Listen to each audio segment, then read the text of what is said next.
Hello and welcome to Five Old Fogies Are Angry. There's three of us of the five here right now. There's myself, which is Desperado Sensei. We have Jacanadar. And then below me here is Ancom Psycom. And Hello. Today we're going to get started talking about the Medhi Hasan debate with the 20 conservatives. And we're going to talk specifically about the guy that openly said that he was fascist and then ended up losing his job over the whole fiasco there. So, Jack, why don't you introduce yourself, and then we'll have Ancom introduce himself as well, too. Hi, I'm Jack, and I didn't watch most of this garbage the first time around, but oh boy, has this guy been making the rounds in almost every freaking social media circle's freaking attention, because it's really, really hard to come back from, yeah, you can call me a fascist, and going Joker mode on fucking millions of views. Like, what in the actual fuck was this dude thinking? Yeah. And I'm Ancom Psycom, and I've watched a bit of the debate and a bit of the aftermath, and yeah, it's just insane all over the place. I don't know what else to say. All right, well, let's get started here. The first bit we're looking at here is from Lad Bible. And it says here, what is it? Man fired from job for controversial far-right views he shared in explosive viral debate watched by millions. They give you a warning basically saying that they're going to be talking about racial discrimination, yada, yada, yada. It's what you expect whenever you hear somebody say we're going to debate far-right people. Always comes up. I don't know if I've ever seen anything done online with any online debate that had far-right people in it that didn't devolve into something that was literally talking about racial discrimination. Can you think of any? I mean, actually, yeah. And people are gonna freaking freak out about this, but Richard Spencer was actually really good at avoiding this. Despite who he is, and despite all the dumb shit that he believes, like, he was really good at avoiding this devolution of debate. Right. And I think he knew why to avoid it better than these asshats do. Right. But yeah, he's pretty much the only one, and it was him versus Dawkins. Back in the day. And it didn't devolve into it. It got close a couple of times, but then you could see it on Spencer's face. He's like, whoa. Well, let's tangent this line a little bit instead of jumping across it like a fucking long jumper. But yeah, it's not regular that you can avoid this, because the thing is if you are debating far-righters, it has to be an active choice. Because if you do not actively choose to avoid it, it will come up. Yep. Ancom, have you ever had an experience in which you talked to somebody who is either far-right or has claimed to be far-right, and racial discrimination has not been brought up?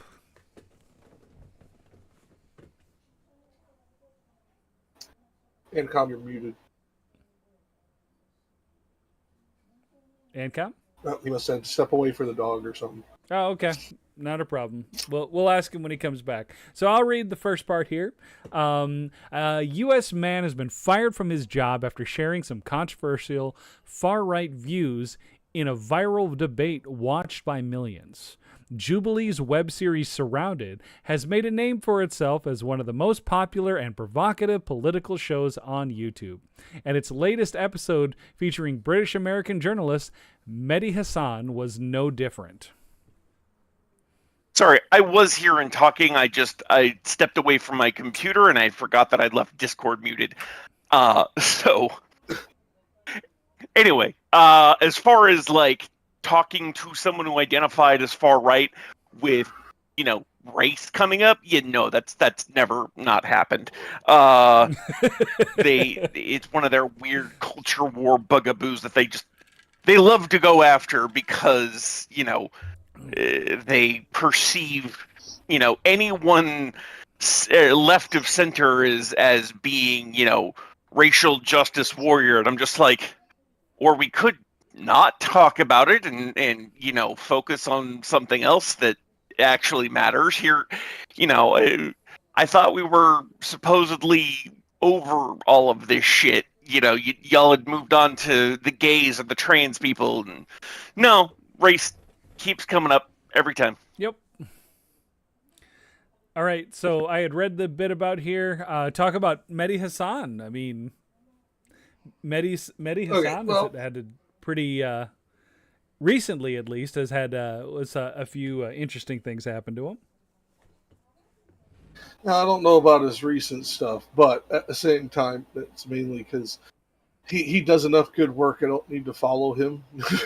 Like I don't need to worry about what's going to come out of his mouth or fingers at any given moment. So generally, I only pay attention to him when something comes up like this. Yeah. That being said, we are talking about a man who has debated some of the best debaters in the fucking world. Mm-hmm. We are talking about a man who has taken on, 4 far-right political commentators live on air with people like Piers Morgan, etc., and stuff that he's done. I don't have a good opinion of Jubilee in the first place. So I didn't expect them to find the best far right-wing debaters in the world to come up against Medhi. So I kind of expected this shit show from the second I saw the announcement. Right. I mean, I hate calling them normies because they're not normal. But the thing is that like their debating ability was that of a normie. Well, the thing is they aren't debaters. Right. A couple of them were content creators. Yeah. A couple of them were fucking, what I would call commentators. Yeah. But like most of these people, at least the ones that I was able to track down, since looking into this story, most of them's like major contribution to the political zeitgeist is Twitter, Truth, and Rumble posts. Yeah. I can name like 3 people who frequent those sites who might have had a chance against Medhi.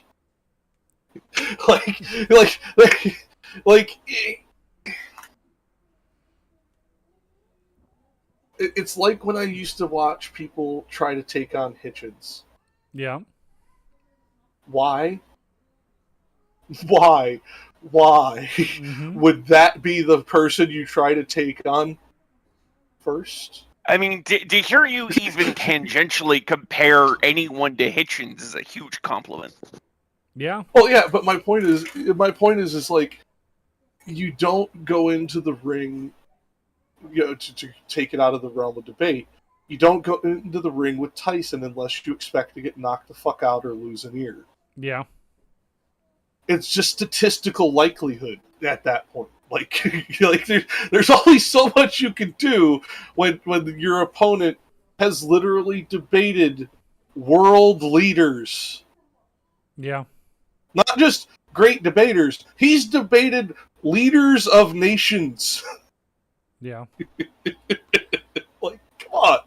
Like, none of these people would be capable. I wouldn't be capable, and I'm a pretty gifted debater. I'd have no chance against somebody like Medhi unless I had a slam dunk topic that he was forced to take the other side of. Right. I will say that that's just the reality of it. Within like the last, what was it, 3 years? Second, October 7th kicked off. Basically, it was like less than 2 to 3 weeks, and Medhi Hasan lost his job at MSNBC, was it? I think it was MSNBC. And then... I'm pretty sure. Yeah. And one of the bigs. Then he started his own media company, Zateo, which is actually doing pretty successful right now. Yeah, I mean, the problem is Medhi, like many of us, knew where this was going the second it started. Yep. We knew about Netanyahu backing Hamas. We knew about all of the shit that fucking the IDF were doing on the Gaza wall. We knew about all this shit. We knew what was coming. He said it too early. Yep. That's really what it came down to. Some people, we saw it coming, and we got called every name in the book, from anti-Semitic to Nazis. No, we just knew this was coming because the state that Israel is currently in, it has nothing to do with their religion, it has nothing to do with their fucking ethnicity. It has to do with this government. It sucks. Get a different government in Israel, and I'm not going to care anymore. It's like, come on, it's really about the current treatment. The problem is as I've been preaching to the choir here, but for the audience, so many people, at every order of debate and political commentating levels, conflate Jewish ethnicity, Jewish religion, and Israeli nationalism. And that's just not true. That doesn't make any sense if you know the history of the conflict. It doesn't make sense if you know the history of any of the people groups involved, any of the national entities involved. None of that makes any sense. But when you are dealing with the wider public who doesn't know that, Medhi said shit too soon. Yeah. And it thankfully cost him his job. People are like, oh, it sucks. No. Because now he doesn't have those corporate overlords trying to dictate what he fucking says, and he has been far more of an effective political commentator since. Yep. And he wasn't bad to begin with. Yep. Yeah, definitely. I mean, the whole thing with Netanyahu,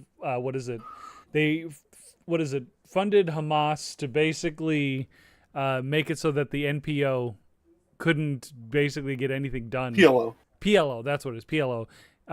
Get anything done within, Palestine. And well, it was partially that. It was also partially because they started to see Palestinian Authority, the group that is the main power in the West Bank, start to gain influence. Mm-hmm. They knew if that was the case, they wouldn't be able to hold the police state anymore. But we have records of Netanyahu saying this on camera. Right, but where did Netanyahu get this playbook? If we're being honest instead of jokey, they've had this playbook since the 40s. Yeah, this is something that was given to them by the British. Well, yeah, but there's also the more recent iteration. No, that's what I said. If we're going non-meme, the 40s. Meme, we have answers. Right. I mean, when you give guns to the Mujahideen to kick out the Russians, and then after you just leave them to die, because not leave them to die. Turn tail and turn coat on them. Yeah. We left them to die and gave information about them to the Russians. Right. And then they turned into the Taliban.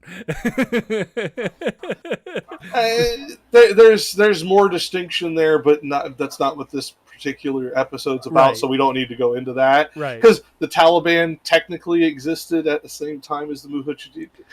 There's a lot that goes into that we don't need to go into. Let's just say that bolstered recruitment for the Taliban. That one I can grant without caveat.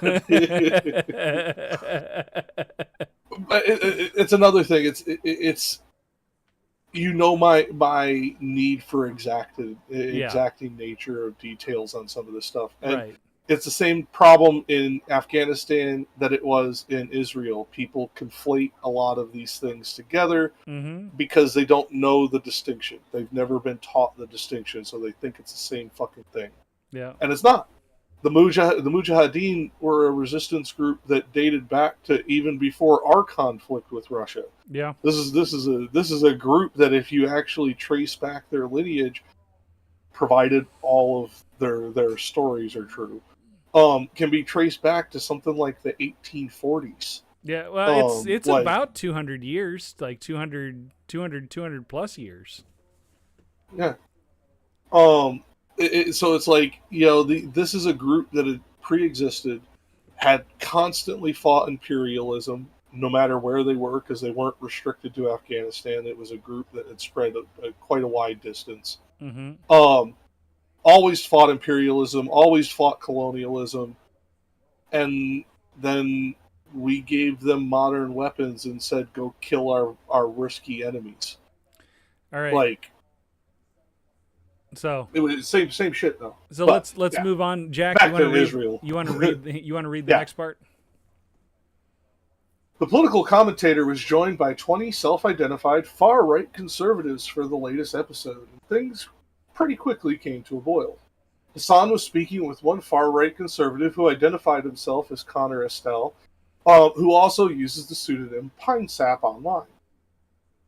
When asked about how he would run America, Estelle suggested that he doesn't believe in democracy and instead felt people should, ironically, vote for a ruling autocrat who would be in charge of every decision in America.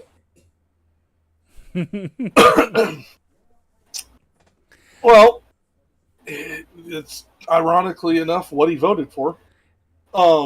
It's why this article, I want to smack whoever wrote it, because the term should have been unironically in parentheses here. Because that's what he's trying to get in Trump, even though, according to his own statements, Trump does not align a lot with the views that he holds, except for on a few key points. Yeah. And this person, I watched his section a couple of times.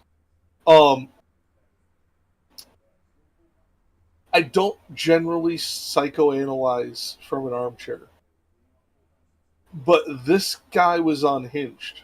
Yeah. Like facial expressions, body language, everything about the way this guy moved and acted and talked while he was on there. The explosive, nervous laughter after confessing his fascism, his blatant pride in somebody potentially calling him a Nazi. So much so that he didn't even pay attention to the question to realize it's not what Medhi was saying. Yeah. Like, it was like, oh, he called me a Nazi, yay! Like, it was instant. It's like, no. The question was, do you like Nazi philosophers, you idiot? Yeah. Like, listen to the whole sentence. This is a person that if I was in law enforcement, I would be checking his hard drive, his basement, and his sock drawer for illicit CESM. I'd be willing to bet money there is exploitative material of children in this person's possession. I would bet money. Yeah. I might be wrong. I might lose that money, but I bet it nonetheless.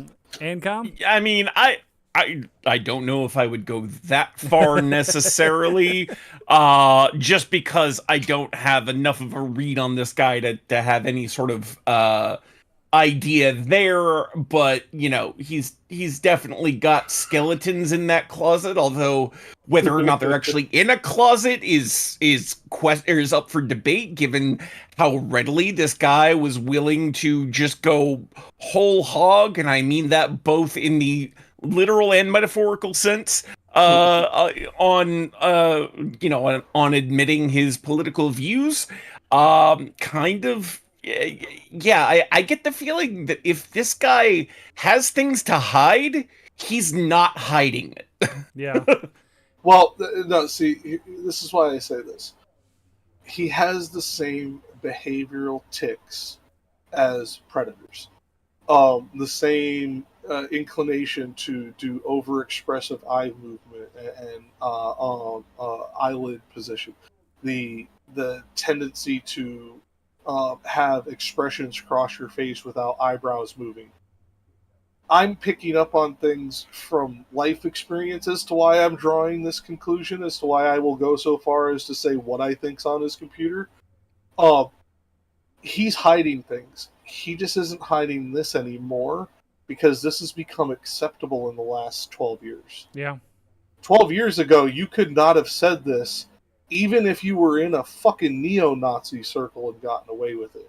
I know I used to be in punk rock circles when I was younger, and nobody tolerated saying the fascism word. Yeah. Like, even the neo-Nazis didn't like the fascism word. Like, they wore fucking swastikas and didn't want to say the word fascism. Like, this is different. Yeah. This is why I still think he's hiding things, because there's things he knows that even his communities wouldn't approve of. Yeah. I got a question I want to ask both of you about this. Yep. Oh, hold on a second. Something happened. There we go. Okay. Now I got it fixed. So the question I want to ask you is because, like, all of us have been in, like, the online politics space for years now, and we have seen the colorful differences of people of difference and varying opinions. My question to both of you is that when Jubilee selected this, they selected these quote unquote far right conservatives. Were they selecting based on what we in our online, like, space look at as a far right conservative compared to what, like, the normal zeitgeist would consider a far right conservative? I'll let you go. I honestly have no idea what their selection criteria is. I would love to learn. But what's going to cause the biggest fight? Yeah, like, I don't know. Well, what I mean, I guess, selection criteria was maybe not the best word for that. Selection process. Like, where do they go to find the people in the first place? And then, how do they select among that? So, yeah, I would love to know, like, how do they find these people to begin with? I know a Discord that has a frog that frequently, visits this Discord, where they could just go to a random VC and find somebody in less than 15 seconds. Yeah, true, but then they have to get them to LA for, actual filming. No, that's part of the thing is LA is one of the 3 primary streaming capitals of the US. I'd be willing to bet a vast majority of these people all live within 4 hours. Yeah. Right, fair enough. The furthest one I heard mentioned talking about it lives in Nevada. And specifically in Las Vegas. Yeah. So we're talking about, that's like 3 hours 15, 3 hours 20 minutes from LA on a good day. Did you even listen to, like, the dialectical differences of all the people that were speaking at the same time? Most of these people seem like they all come from around the exact same area. So, I mean, well, but it's harder to tell by that nowadays than when you and I were kids. Yeah. Because the Midwestern SoCal accent has been predominated through the rest of the culture due to media. Yeah. Like, you get people who sound like these assholes in Texas now. But I agree with you, more than likely, most of them are in SoCal, but that's just because I know how Jubilee works. Yeah. That's how most of their people are. They're all from that region of LA, San Diego, fucking Nevada, etc. Yeah. All where they're very easily accessible. They've had some people fly in, of course, like Medhi, etc. But that's almost always the center guest. Yeah. Like, of the 20, most of them, if not all of them, live within 4 hours of LA. And I'm guessing, now this is pure guess, that's probably the easiest way to make every bit of, like, money they give them for travel tax deductible for the show. Because it won't exceed a certain amount. Correct. It's a guess. But that's just a guess based on what I know of, like, tax deductions and stuff like that. Yep. More than likely, though, if we were being, like, just, dollars and cents fucking, capitalist about it, it's just cheaper. Yeah. I mean, like, and therefore, you're in a town of, what's LA up to now? 12 million, something like that.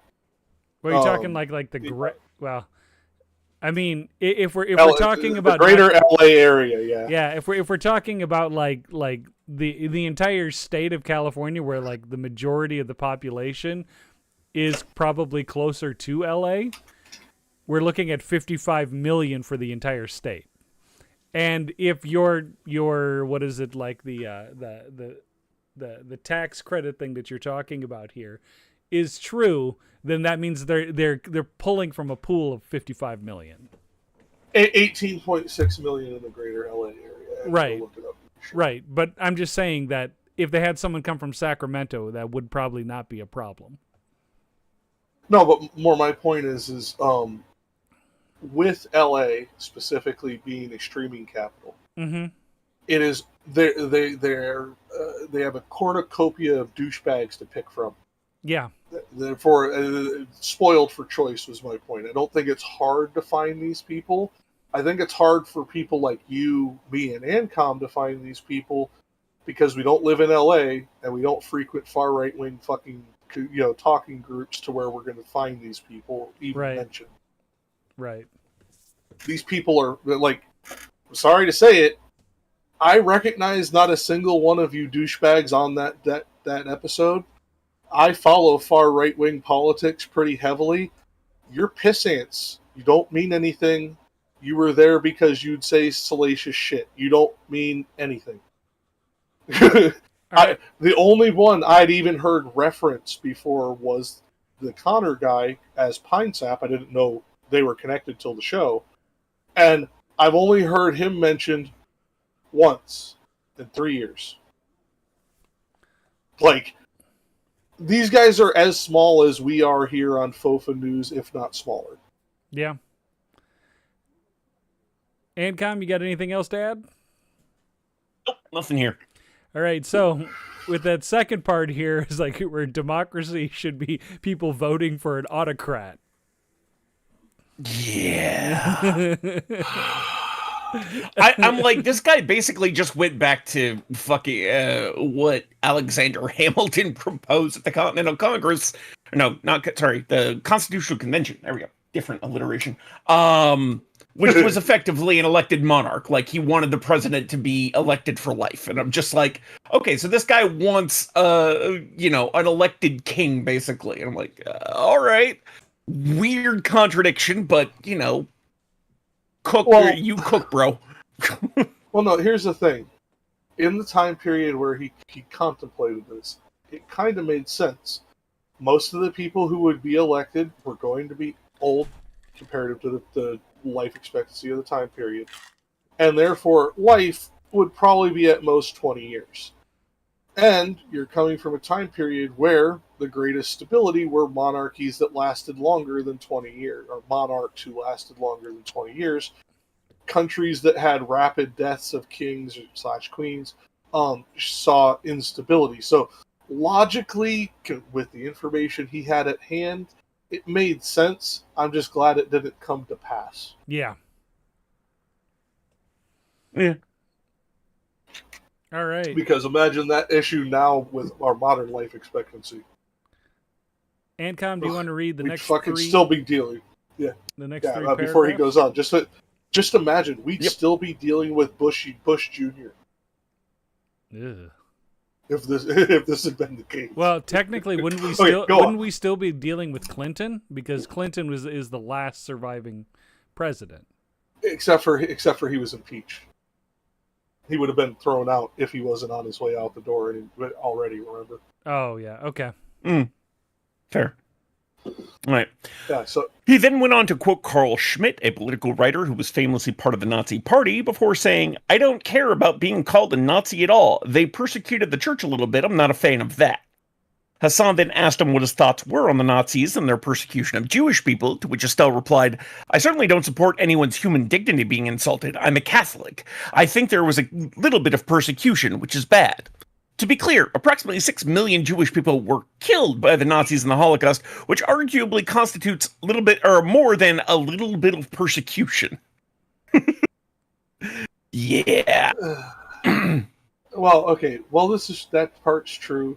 I'm just going to say that feels slightly bad faith of the journalist writing this, because he wasn't denying the deaths of those Jewish people, as we pointed out at the beginning of the episode. He just didn't care. He only cared about the persecution against the Catholic. No, he wasn't minimizing either. He just was like, whatever. All he cared about was the persecution of the Catholic Church that happened under Mussolini. Because Fair enough. as we point out, the Vatican was the first people to sign a goddamn fucking treaty with the fucking Reichstag. Yeah. Like, they were literally the first people to recognize the Nazis as the leaders of a nation. Like, the persecution he's talking about wasn't even universal. So he's literally talking about playing into the American persecution Christianity complex of, oh, they went after the church, so they're bad. This was also a country that had a state fucking religious leader. This is also a state that literally had every soldier have a fucking belt buckle that said, Gott mit uns on it. God is on our side. This was a highly religious group that he is talking about. He only cared about the persecution of the Vatican by Mussolini, which resulted in, I'd have to look it up to be certain, but I think less than 50 deaths. Yeah. I know it's less than 100, but I think it's less than 50. Like, so what he is talking about is almost like the stuff Despy would have been hearing about in his cult. Like, stuff that nobody has believed since, like, 1948. Yeah. Yeah. I don't support anyone's human dignity being insulted. I'm a Catholic. Yeah, the irony of that sentence is lovely. Well, no, thank you for reading that out again, because that's also slightly inaccurate to what he said. He said assaulted, not insulted. Assaulted. Slight distinction. Okay. Still funny. It is, because I just want to go, I'm a former Catholic dickbag. What are you talking about? We fucking dehumanized how many fucking groups of people and fucking insulted and assaulted their dignity for how many fucking centuries?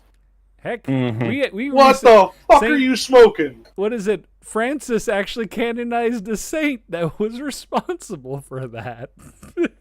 Yeah.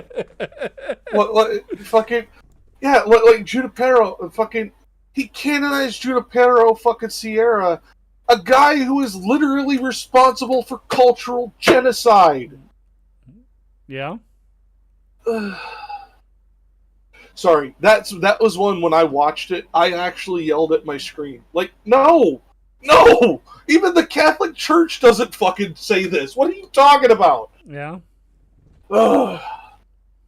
I don't know what sect of Catholicism he's a part of, but I'm guessing they're kind of similar to your group and don't accept anything not in Latin. It's really hard to tell. Like, and the thing is that, like, yeah, he didn't give me enough context clues to go on either. I didn't get enough context clues either, but like I don't know. There's a point where there are people that will do Holocaust denial, but those people are like on like the really, really far end extreme. And then they're like, I don't want to say like there's the normal people. There's the people that like accept the fact that the Holocaust did happen and they say it was a bad thing. So I don't know where this guy lies in that. I don't either. He didn't give me enough clues. I just know he is definitely part of one of the offshoot Catholicism sects. But here's the thing. He said that he's a Catholic. Most people that are a part of like either like the Society of St. Pius X, the Fraternal Society of St. Peter, you're talking about all of these different like break off groups and sets like that. They make it a point to say it, especially when they first say that they are Catholic, that they are not Catholic like, what is it, like Rome? Well, see, and I'll point out, you're right when you're talking the extreme sectarian portions that you brought up. Yeah. But then, for example, and you and I both know this because of the history, the Jesuits, this would apply to until not very long ago. Right. And the Jesuits are part of Rome in the Right. grand scheme of things. And they would not have delineated themselves by calling themselves Jesuit. They would have just called themselves Catholic and expected you to know the difference when they had the three nails. Right. Yeah, they would have expected you to pick up the rest of it. Right. But so I don't know if he's one of those groups where they expect you to just know, or if he's part of one of the groups that feel the need to wear it on their sleeve. He didn't give me enough clues, or at least they didn't include enough of those clues in the video. My thing is that the majority of these people, especially as outspoken as he is with his views like that, for him not to say that he is part of like an offset, a group that is like in semi or pseudo schism, it seems strange. Let's just put it that way. It seems strange until you take in the account, I think he was nervous, and therefore he was letting things slip in a way that he wouldn't normally. I'm just. And when he first said, no, I know what you're saying. I'm saying, I think you could be right. I'm just going to point out that due to being nervous, even creators, people with millions of viewers on a regular basis, get nervous in these situations. It could have just been he didn't bring it up because that wasn't the point of this conversation. This wasn't a atheist first, blah, blah. And therefore, that may have been why he didn't bring it up. But I do not see people like this in the majority of the Catholic body anymore. No. But what I'm going to say is that inside these groups like this sort of delineation when you're having a conversation with somebody is so important to them that they make people that talk about veganism when they're about to go to eat or do something like that seem like they don't talk about it at all. I mean, like the super schismatic it's like this. Like if I walked up to you, if I was part of the Society of St. Pius, and it's, hi, I'm Catholic, but not the Novus Order. I'm part of the traditional Catholics. What do you mean traditional? Oh, the ones that rejected Vatican II. Like quite literally, like you can't start a conversation and be like, hi, I'm Desperado Sensei. I'm a Catholic, but not the Catholics of Rome. We're not part of the Novus Order. We're part of the Society of St. Pius X.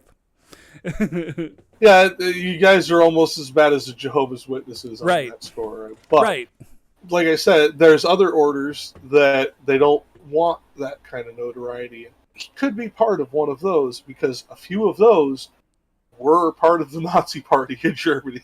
Yeah. I might be drawing too many parallels because of what he admitted and giving him too much credit of being human, because he might not be human. But, like, for example, if I went in and said I'm pagan, that doesn't tell anybody anything unless they're very rudimentarily educated on religion. Right. And if they're highly educated, it tells them that I don't want to talk about it, but I'm not Christian. Right. because at that point, I'm a pagan. Which one of the 1,000 do you really want to get into this conversation? Right. like nobody wants that. It's that same kind of thing. Like I said, maybe I'm giving him too much credit of being a human. Maybe he is just a fucking scuzzbag. But I think his nerves got the better of him. And I think he realized it, which is why his Apologia tour doesn't talk about the comment about fascism. It's only talking about his persecution complex of being Catholic. Yep. And we have seen most of the Catholics remove the at least American Catholics, and I'm pretty sure this was never a thing in majority of Catholics elsewhere, but a majority of American Catholics have removed that persecution complex from their overall dogmatic expression. Yep. that's again why I tend to think he's part of one of the breakaway sects, or at least one of the sects that grumbles a whole hell of a lot about anything Rome does. Ancom, you got anything? Not on this one. I have very little experience and or knowledge of the Catholic Church in particular, so can't really comment much here. You guys have that part covered. All right. I mean, honestly, if you had paid attention to all of us talking over the last 3 years, you know more than most American Catholics, so you're good. I mean, probably, but you know me and paying attention, much less remembering. Even your cursory paying attention and your colander-like memory when barely paying attention. Listening to me, Rich, Despy, and Lethe talk about this shit for the last 2.5 to 3 years, you know more than most Catholics. Probably. Fair enough. And I'm not trying to be a dick, it's just most Christians know almost nothing about their faith. And I'm not going to lie, the majority of Catholics, especially when doing Baltimore Catechism 1 through 4, like the required books for confirmation, I think they just memorized what they needed to for the test, and then in one ear and out the other, and that's like, and you quiz them, you ask them on it, and the majority of them can't tell you a damn thing. No, they'll give you answers that are more in line with Protestantism because it's what they are culturally used to in America. They'll give you answers. I've heard answers that damn near sound Mormon. Yeah, I mean, my religious experience was growing up first in, for a couple of years in the Mormon church and then in various evangelical Protestants. So, like, I know the histories of those better than I do the Catholic Church. Most of what I know about the Catholic Church, comes from the discussions that I've listened in on between the two of you and Rich over the past couple of years. But here's the reality. If I were to go at random, I have a Catholic church in my town. If I were to go and just pick one of the parishioners, I could pick the priest, and I could probably say you know more than them, and be well justified in the bet. Yeah. All right. Next, they don't learn their history. Next bit here. Okay, so the journalist pointed out that Estelle is in fact not just a far-right Republican, but a fascist, to which he nodded in agreement before laughing maniacally, with some of the others in the group clapping along. Despite openly outing himself as a fascist, Estelle was shocked when he was sacked from his job following the viral debate. After launching a fundraiser, which somehow has already raised close to $20,000, Estelle wrote, "My name is Connor, and I was recently shown in the last Jubilee episode. As a result, unfortunately, I was subsequently released from my job." Okay, so this article is out of date. As of when I looked up the number last night, when I first started paying attention to this story at all, he was at over 36,000. Right now, he's just under 40,000. Yeah, but this file here says that this was printed on the 22nd. No, I know. I was just pointing out that it's slightly out of date because the number is much higher now. And hold on, Income. It reminds me of the story of the white woman in the playground recently raising $750,000 for calling a black kid the N-word repeatedly. Like, it's the same kind of thing. These people support their own. Yeah. He knew the second he made this, he would get money. Yep. I don't know if that was his intent when he went on the show, because as I said, I think nerves got the better of him and he let more slip than he really intended to. Mm-hmm. But the reality of it is, this kid just launched a new career. Yep. He will, at least for the next couple of years, he will be making all the rounds on all the right-wing talking head podcasts. He will be making money off of this. He's basically going to be the new Kyle Rittenhouse. Yep. Yeah. At least for a So couple I want years. to point out I want to point out the Jubilee video came out on the 20th. This article was written on the 22nd, at which point he had about 20,000. Now, today on the 26th, he has almost double that. So, yeah, he's been getting $20,000 like in 2 days and then another in 4 days. And I just, for some reason, I feel compelled to read this one donation comment from someone who simply titled themselves are wild. Yeah, someone who simply titled themselves Muslim American, donated $1,000, which is wild all by itself, but then coupled with this comment, just I can't process this. The comment says, I completely disagree with what you said on that show, but you're a young man with a lot to learn, and you have every right to speak your mind without fear of persecution. Whether it's Obama, Bill Ackman, or your employer, targeting Americans for exercising their constitutional right to live freely and speak openly is wrong. My brain is having such a hard time processing the content of that comment. What?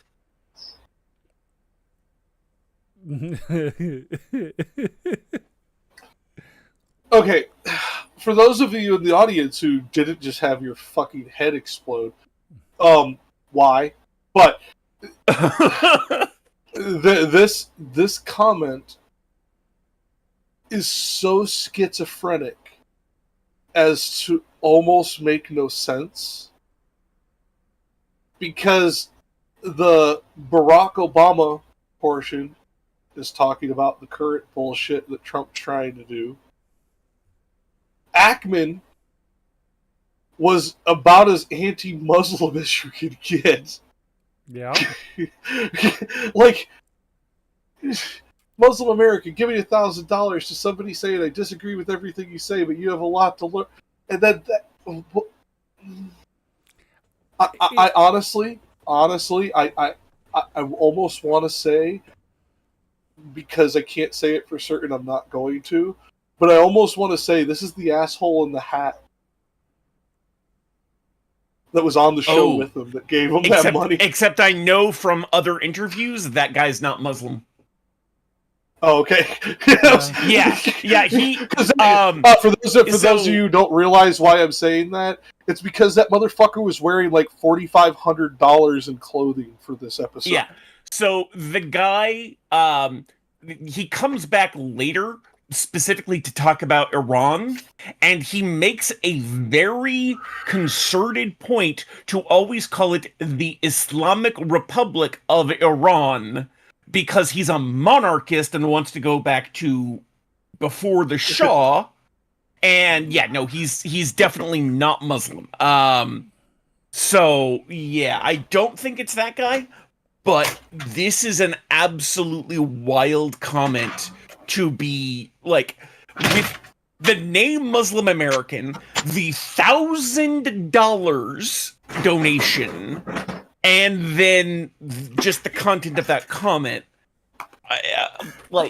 and the thing I am compelled to harp on here is the targeting Americans for exercising their constitutional right to live freely and speak openly is wrong. Okay, the Constitution only determines what the government can and cannot do. The First Amendment limits the government's ability to, to sanction people for their speech.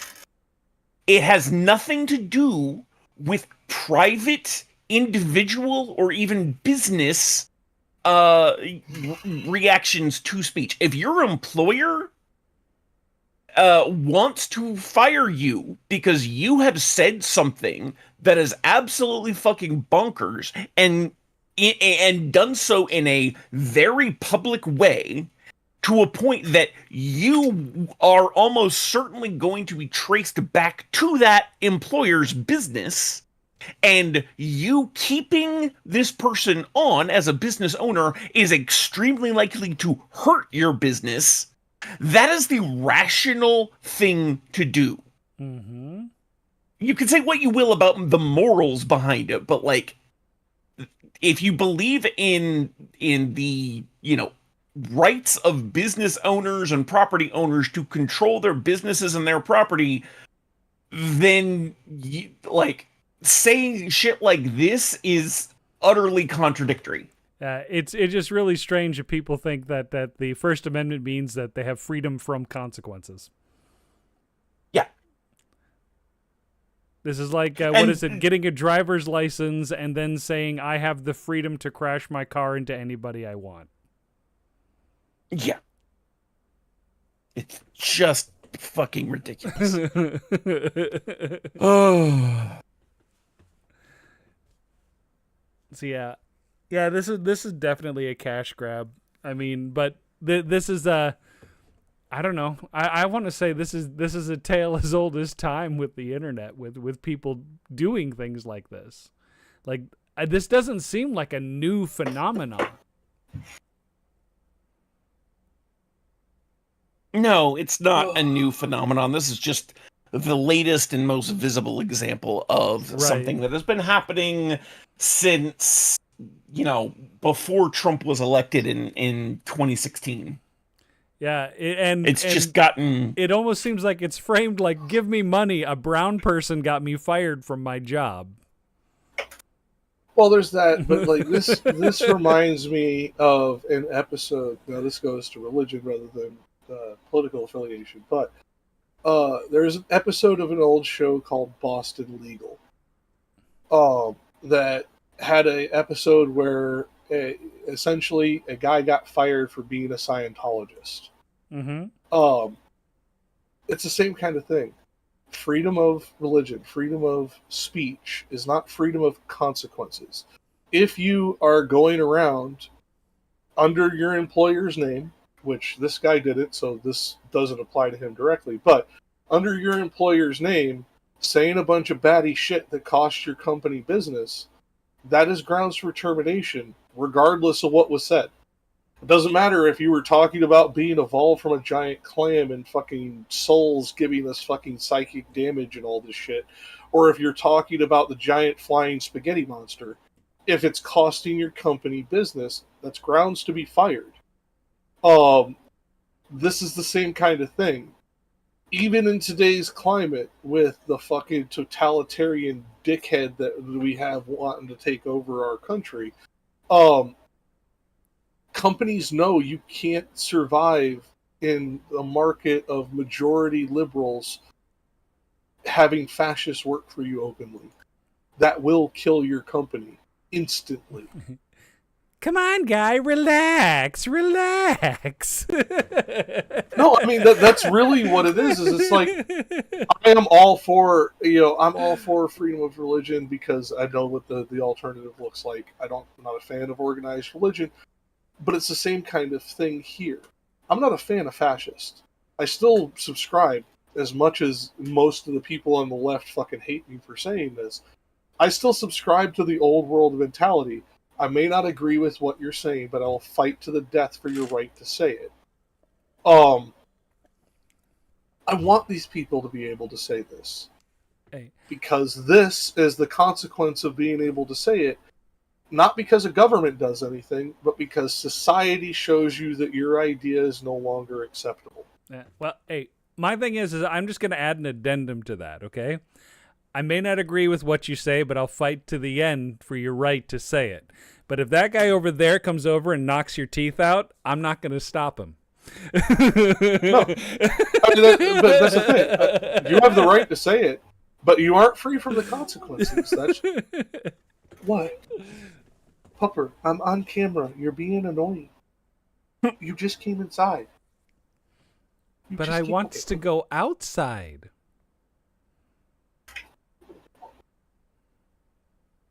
You're famous now. You're on camera. All right, Jack. If you want to finish out the last bit there, we'll move on to the next section after this.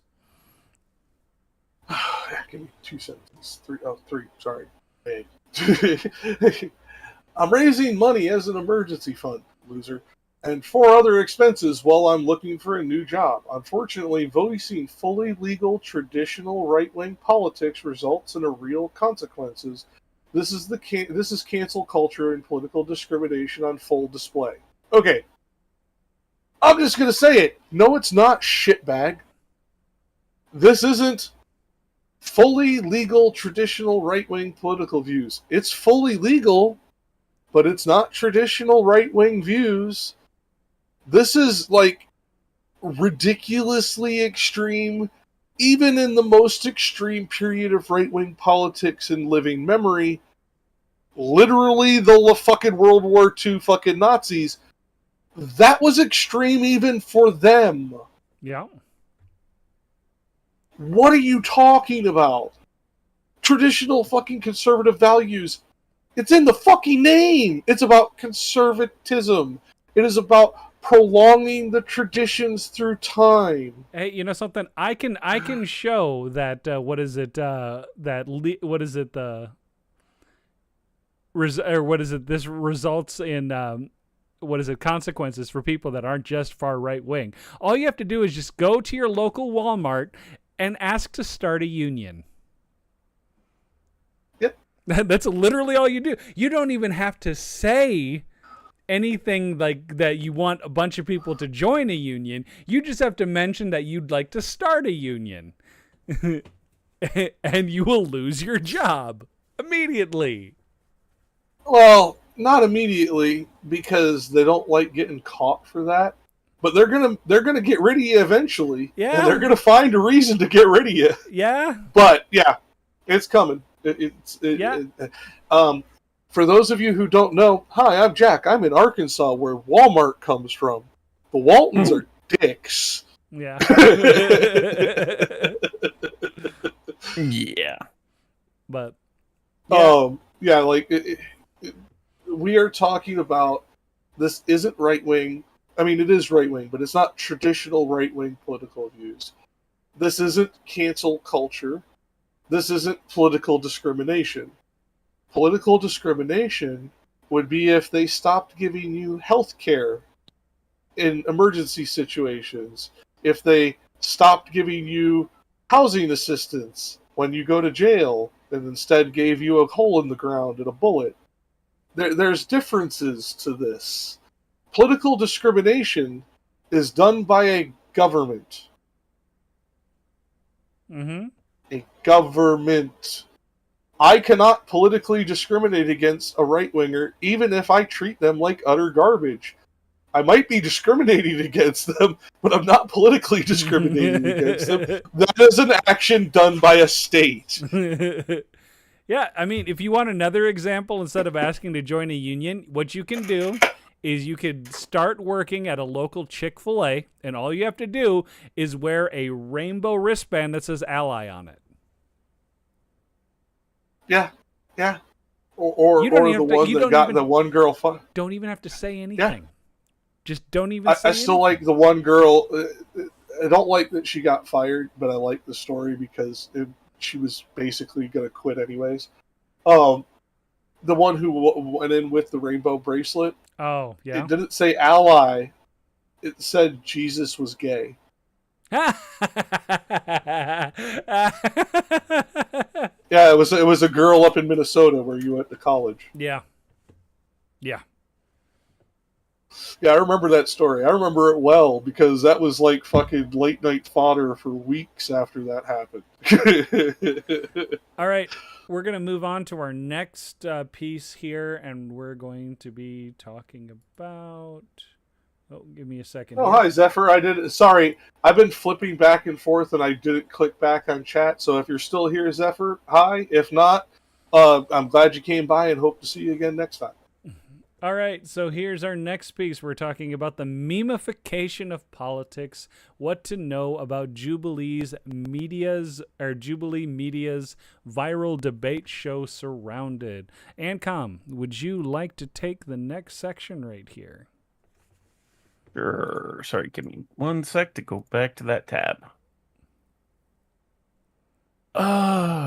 Wait a second. Sorry. And Zephyr, just so that you can read along, there's the links for you in chat.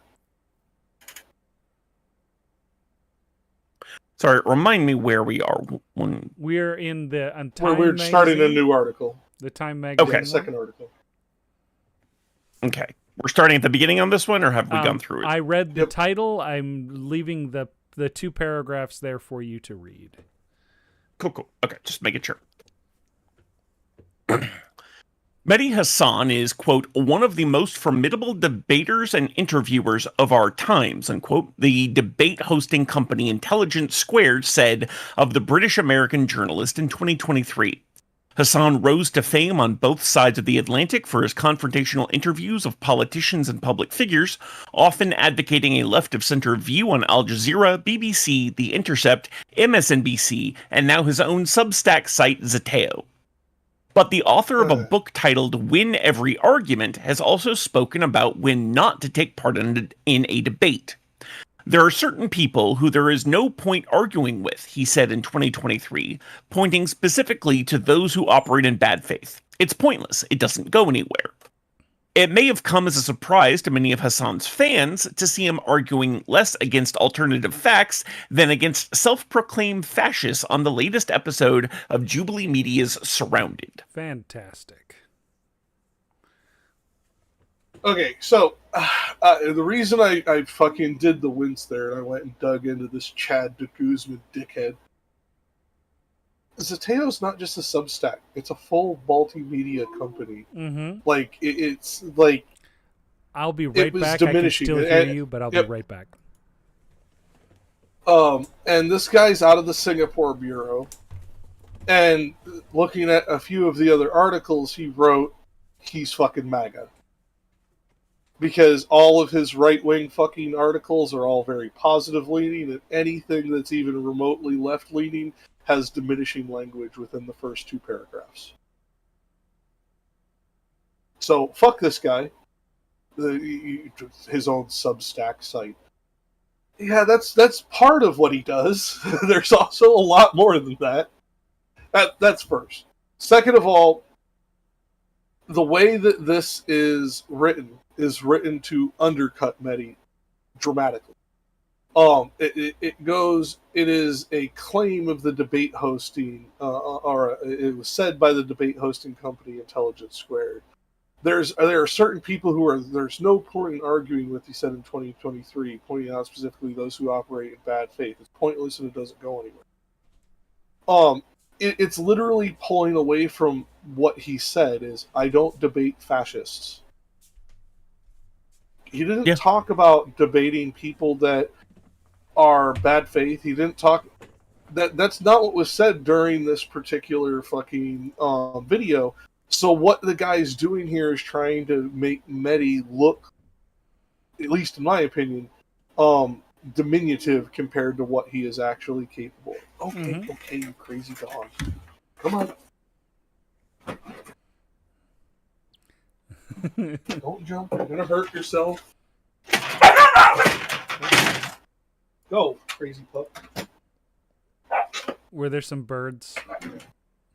I don't know. I got headset in, so I can't hear. Okay. Yeah, I mean... I mean, what is it? But he's not... The writer of this is not wrong about him being, like... What is it? A top-tier debater. I mean... Well, no, the writer didn't say that. The writer is quoting Intelligence Squared.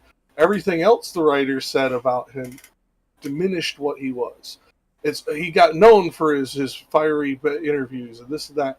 And when it gets to his own achievements of Zeteo, a company that started from literally him getting fired from MSNBC, to where now it is competing for some of the top slots on internet media viewership and readership, to just go, oh, he's got a Substack. That's like going, oh yeah, I got a lemonade stand and I run Snapple. Right. What? Huh?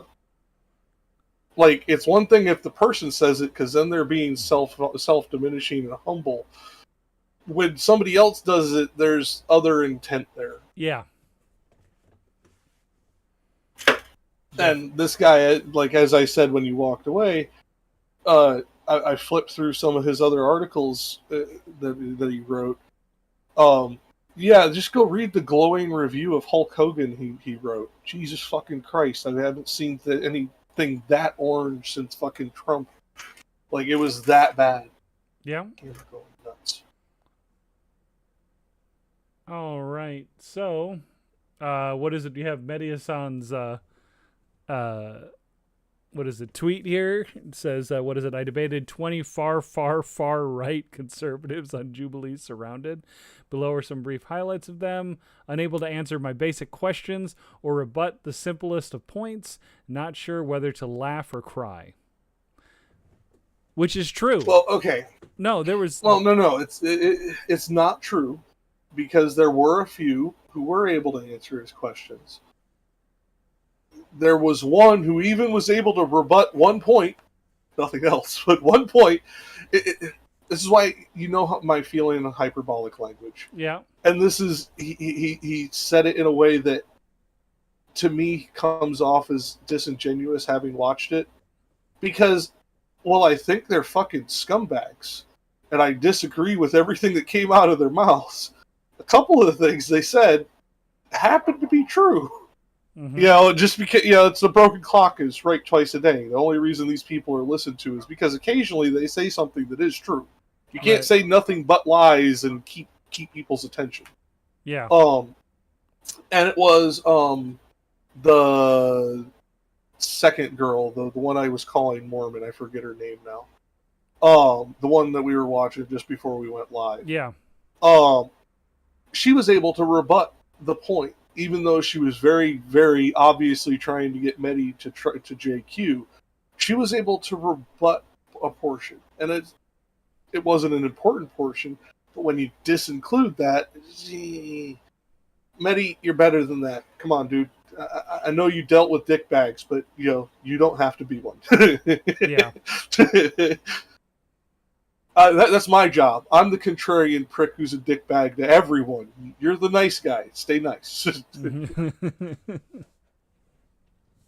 All right. So, the One versus Many debate web series has repeatedly gone viral since its premiere in September, featuring episodes from Can 25 liberal college students outsmart one conservative, or Can one woke teen survive 20 Trump supporters, and Can one cop defend himself against 20 criminals? Hasan appeared as the titular progressive in the 100 minutes, or in the 100-minute one progressive versus 20 far-right conservatives, which has garnered more than 3.5 million views, which I think is doubled by now. Isn't it like 7, almost 8 million now? I'd have to go look. Yeah, I don't know. And counting on YouTube since it was posted on Sunday, and millions more views of clips shared on social media. Oh. Yeah. As I pointed out, I don't like this show. Not for the reasons that a lot of people do, but it's a game show. Yeah. It's a game show with no prizes. It's a game show with no rules, really. It is Lord of the Flies YouTube edition, essentially. Like, it's stupid. You get voted out by a majority. Okay, fine. But those majority are all seeking their 15 seconds. Right. So there's perverse incentivization to vote somebody out if they're doing bad or good. Yeah.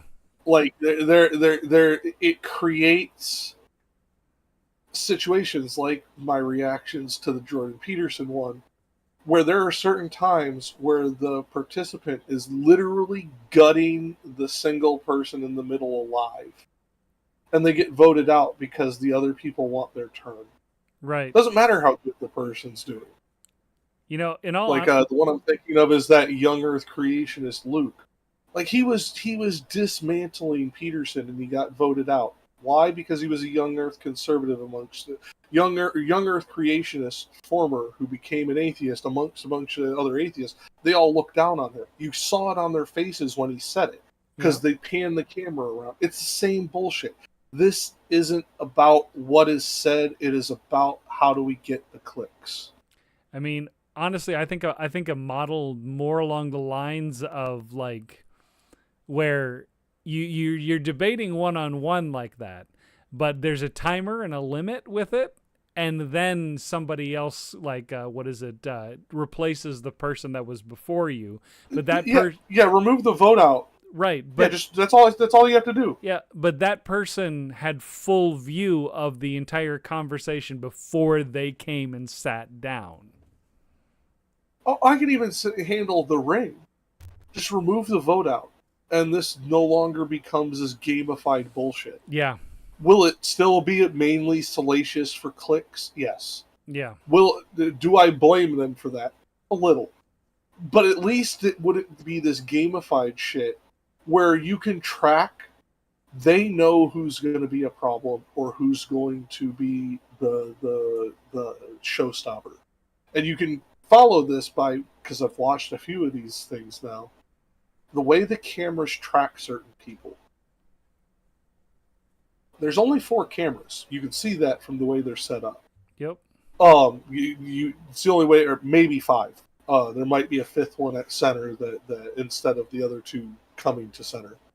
But when it comes right down to it, they're on the faces of the salacious people before they're salacious. Yeah.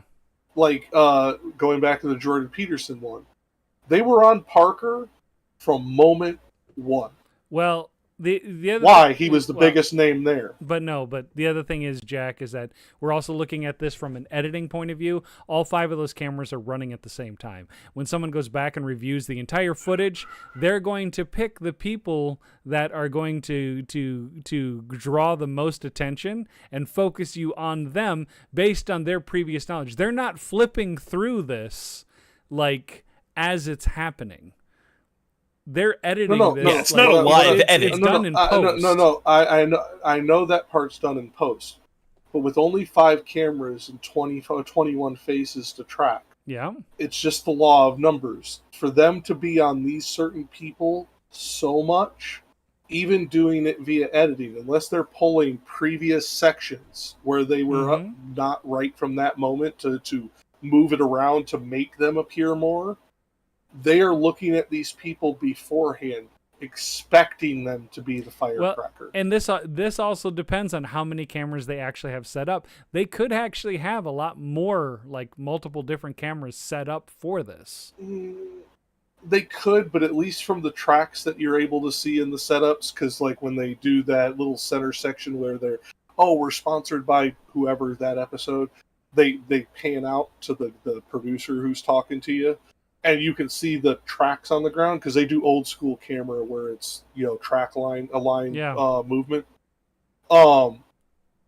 There's only 4 carriages visible. That means that most they have 5 on there, and the 5th one is the one that is the final camera that's filming that portion. The other cameras would have to be static. No. And further away. Nah, it could be something that they actually have like a 6 to 8K setup, and what's happening is they actually have the cameras set up in a way to maximize their ability to see faces. And what they do is that when they go into post production with this, they drop it down to, let's say, 4K, or they'll even or something like that, and they'll zoom in on the camera to the person to make it look like they're using another camera, but they're technically not. Maybe I'd still say it's probably the 5. And this is too esoteric. We need to move off of this. Yeah, but the other thing it is they could possibly also have the seating set up so that the people that they know that are going to be the people are sitting in a particular area so that the cameras can be on them more. That's the other thing that could. And that's kind of that. Well, that's what I was thinking. I didn't include the blocking because most people aren't going to know what that is outside theater kids. Right. But I was just pointing to the camera placement because it's what people can see. Yeah. I'm just saying, if you have a high enough powered camera, you have enough high enough resolution. They have enough money. They have enough money. They could have a red 8K. You're right. I could give you that one. But I think it's probably a mixture. If we're going to be honest, and neither one of us is 100% correct. It's probably a mixture of the blocking the choices because they know who's going to be a shitbag because they're the ones who picked them, as Ancom pointed out. We don't know their selection process, but we can kind of see the effect is about views as opposed to messaging. So I mean, it makes sense that they're going to go for whoever will generate the most rage bait because that's what gets clicks, that's what gets views, that's what gets retention time. And like I said, that's why I'll blame them a little bit for it. The main thing, remove the gamification of the vote. Because as much as I'm for democracy, you cannot have democratic electors that also are looking to be in the fucking throne. Yeah. That's not how that worked. We saw how that worked in the 1300s. Go ask France how well that works out. It's just not a good idea. Yeah. Now, that being said, we went a little too far off. It's my issue with Jubilee is the way that they do these things. Hasan was the titular one, but I don't think he set the model. I think they did. And I think this has been the goal from the beginning, to do the more salacious content as opposed to actual information gathering, which is why they started that second show, The Middle Ground, because of how much flack they were getting for being essentially Jerry Springer. Yeah. And now Middle Ground, if you go check their views, less than 1/10 of what the Jubilee episodes get. Well, and yet these are the ones Middle that Ground is get Jubilee Adam too. Mock. Yeah, but everyone who says Jubilee, they're talking Surrounded, and you know it. Yeah. Or they're talking that stupid line one, whatever that one was called, where you step right and left on fucking questions. Oh, yeah. Like agree, disagree Like sort of thing. People I that forget what have the like name a of that one background, was. people that have a background in something and then agree, disagree with questions that are given to you. Yeah, that's the stuff they're thinking about. They're not thinking about Middle Ground because nobody in the primary audience of Surrounded and that other one watch high form content. They don't want to listen to somebody who knows what the fuck they're talking about go on for 15 minutes and then have somebody else who knows what they're talking about try to rebut them. That's too much information for them. They want the fight. They want the conflict. It is modern day human cockfighting. Is what they're attracted to. I don't want to give them that much credit. At least those people were trained. Right. Anyway, so we'll move on here. I think Jack, you're up next. Why don't you just read to this right before the advertisement thingy there? Yep. But Hasan was the first to admit that he didn't expect what he would encounter. You can see the shock on my. You can see my shock when they start expressing their views openly. Hasan posted on X in the response to a critic who suggested he eagerly signed up to debate a bunch of Nazis. According to Zateo, Jubilee Media chose the participants with Medhi meeting them for the first time in the studio itself. Yeah, I mean, it's the way all of these run.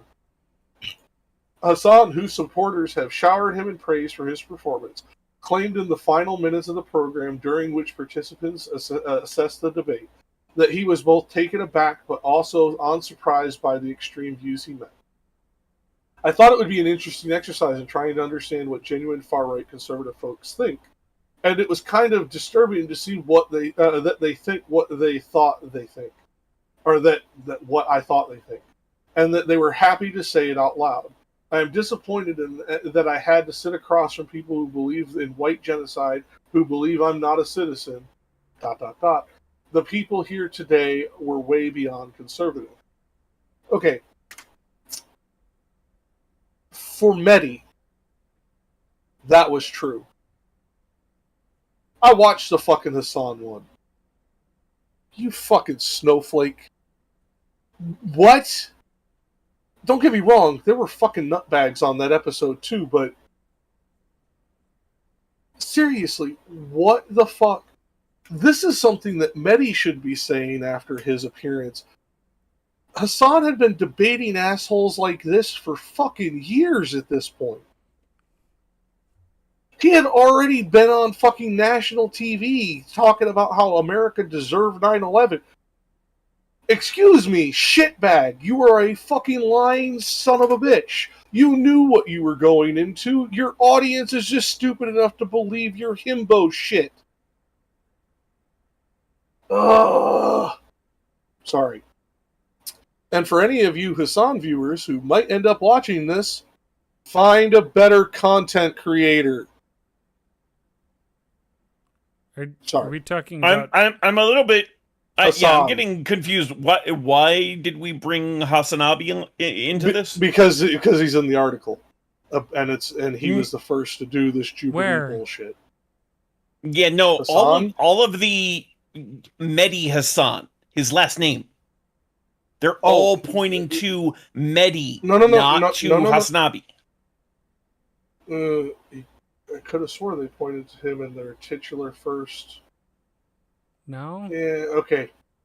Okay, that was my mistake, because he was also versus a bunch of far-right conservatives as well. That's why I confused the two, because Hasan did do this shit as well. That was my mistake. Yeah. Because they mentioned the titular episode. So this was the writer saying it in a way that confused me, because the titular episode's the first episode, which Hasan was. Yeah. Hasan Piker was on a previous Jubilee episode, but that was a totally different thing. That was my mistake because of the way that the journalist wrote titular episode. That was my mistake because of that. But that's why I fell into that. But here's the other thing. Medhi didn't have to do anything. The only person who gave him a run for his money, besides the one that Despy mentioned earlier, that I guess the last one did okay, was the Mormon girl. Everyone else was fucking lightweight material. Yeah. I could have put, and nobody in the audience is going to know who this is, but I could have put Chip against those fucking people and he would have won. Actually, I was looking it up. It doesn't look like Hasan Piker has actually ever been on Surrounded.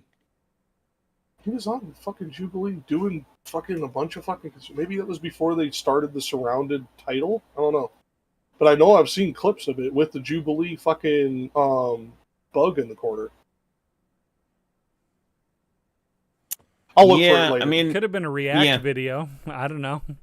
No, it could be. And I'll give you that, because I just remember the clips with the Jubilee bug, and you and I, as somebody who have uploaded stuff with the Jubilee bug, knows what it's like to upload that shit. Yeah, well, no, I'm just saying, this is the kind of shit that he would cover, on stream. Oh yeah, he absolutely. And because I don't watch his this, he's got multiple videos having covered this. Like I said, you could be right, and I could be confusing clips for full appearance. Yeah. Also, because we have multiple clips covering Surrounded too. Yeah. With Jack. That too, but yes, and my migraine has just recently settled from that shit. That being said, the confusion aside, Medhi didn't have to do any real work here. No. So, for me, anybody who's showering him with praise, why? I would expect nothing less from Medhi. This was, he literally didn't even have to break a sweat. This isn't praiseworthy in my opinion. It was what would be expected from a professional debater against a bunch of fucking normies. Right. Yeah, this was effectively a layup for Medhi Hasan. Yeah. Well, I wouldn't even call it a layup. This was literally somebody went and dropped the golf ball in the hole for him. He didn't even swing the club.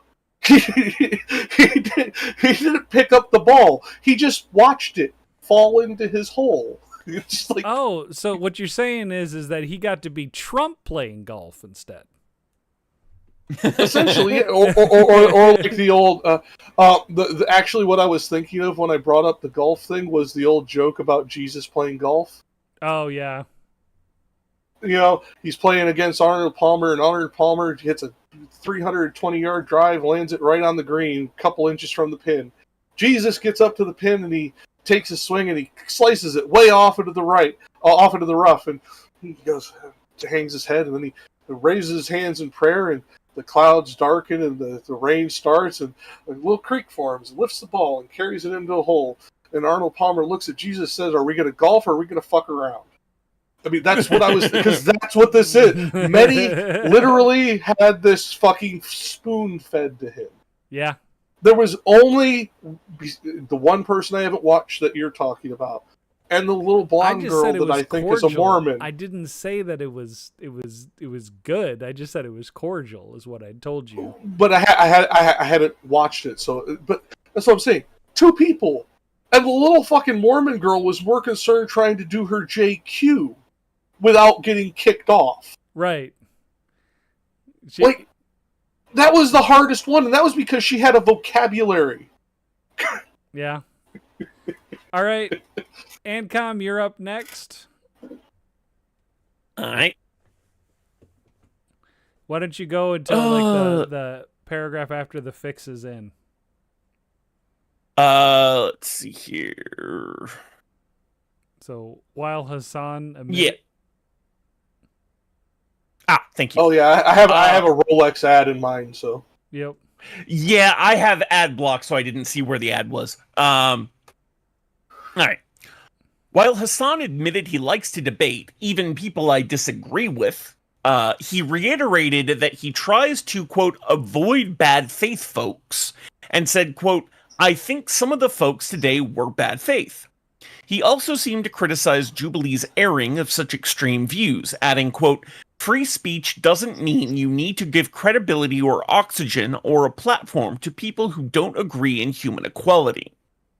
This is open authoritarianism, and this is what is being normalized and mainstreamed in our country by people in power, by the media, by people who don't know any better, Hasan said. But some observers online have suggested that Hasan himself should have known better about what he signed up for. Jubilee Media says its mission is to, quote, provoke understanding and, quote, create human connection. Okay. Anyways, and according to its website, quote, we believe discomfort and conflict are pivotal forces in creating human connection. The company has, since 2017, produced a number of web series on dating, identity, politics, and more. The fact that they said create human connection after this shit. Oh my god. Yes. That's their mission statement. What they came out with when they first started producing shit. I can even agree with the sentiment. I can even agree with that sentiment. Hello, Rich. I was going to as soon as I was done with this point. Yeah. Welcome in. I can even see that early episodes of their shows before the more recent stuff even tried to uphold some of these things by getting those opposite sides to discuss things that they might be able to agree on, etc. But this is PR. Mm-hmm. Full stop, unadulterated PR. This was written before they ever put out anything salacious. This was put out literally when they were still probably looking for investors. Yeah. And they just never changed it. All right. So, hi, Rich. How's it going? If you check side chat, there's 3 articles. We finished the first one on top. We're doing the last 2 that are there. We're in midway through the second article. And we're talking about Medhi Hasan and the far-right conservatives Jubilee surrounded. Okay. So we're doing... we're just talking about it? We're taking notes? What are we doing? No, we're live. Streaming we're streaming live. Oh, okay. Yep. And we're just chatting about it because it's relevant, like currently right now. So. Well, and when you didn't get here for Dante, we were like, screw it, we'll do FOFA because we didn't want to run 30 without you. Yeah, no, that's fine. I don't know. I had in my head that I thought we weren't not doing it this week, but next week. But maybe I'm a week behind on that. Yeah, that was last week that I had to cancel because I was out of town. Okay. Not a problem. All right. So, we on to the next part then? Yep. And that would be you reading, unless Rich. Well, you reading until Rich catches up, anyways. All right. Rich, did you want to read this one, or would you rather, what is it, take a moment? It's not on screen for him, so he doesn't Yeah. know where we are yet. Okay, so if you open up the Times article and you go down, you'll see, what is it, the fix is in, and then there's one paragraph, and then the paragraph after that, there should be a 3-paragraph set in there to read.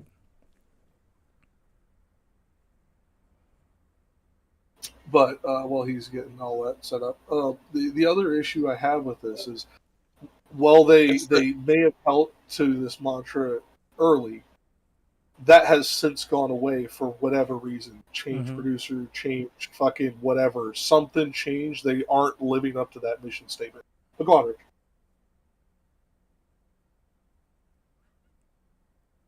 Did you? I'm sorry. It's the paragraph that starts with We want to show. We want to show.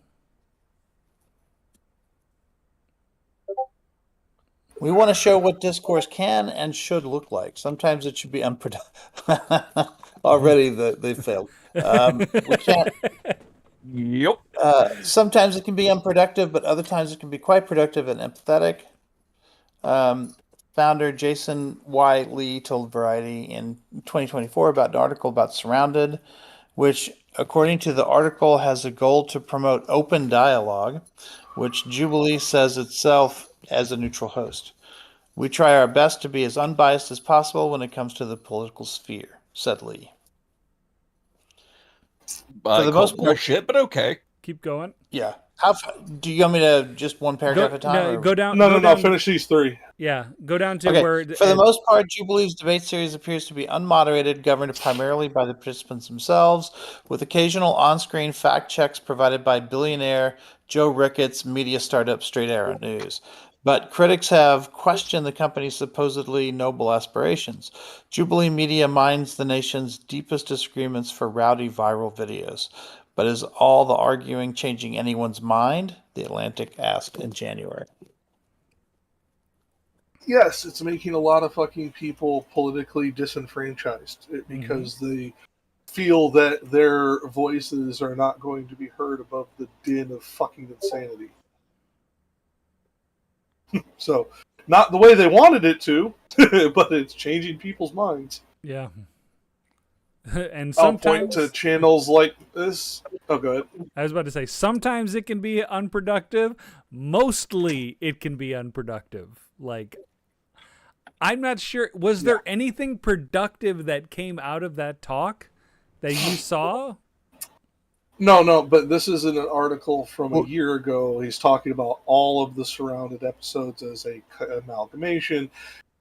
I've seen clips where some stuff on Surrounded was quote unquote productive, but I don't think it's the norm. Yeah. Well, I will say I think Medhi was productive. No, as I was saying just before you showed up, this was light work. He literally had one person who was any kind of competition at all, at least up to the point where I watched to, which was the little Mormon girl that came in the second half. And the rest of them, he literally batted around. He didn't even have to try. Like, that's why I can't really say that he did good work. I thought Medhi was productive in the sense that he exposed how stupid their arguments were. Yeah, but anyone could have done that. I could have done that. Yeah, that's what I was saying. Debater. No, I don't know. I don't know. I think he's exceptionally. I think he maximized the efficiency with which he was able to show each one of them was wrong. And how many of them were there? 30? 20. No, 20. Well, but 19. Well, I'll just point it out. But what I'll point out is there was nothing productive about them picking the people that they picked for that show. In fact, I think it would have been far more productive if they had picked conservatives who were persuadable on certain things so that Medhi could show how you don't have to abandon your conservative principles to reject this particular presidency. That would have been far more productive. But I don't blame that on Medhi. Yeah, but what you're talking about is overall productiveness to the wider discourse. We're talking about productive just within each conversation in isolation. And he wasn't productive. These people ran into the wall themselves. He literally watched them fucking Wile E. Coyote themselves onto the painted fucking hole in the wall. Yeah. I'm not saying that Medhi is not a great debater. He is, absolutely. Yeah, I think the best. I don't know if he's the best, but he's definitely in the top 10 currently alive. Yeah, I'd give him that. There's a few who definitely give him a run for his money, but they don't debate the same topic, so they don't cross paths. That being said, honestly, in my opinion, this was one of the least productive because, unlike Sam, these people were idiots.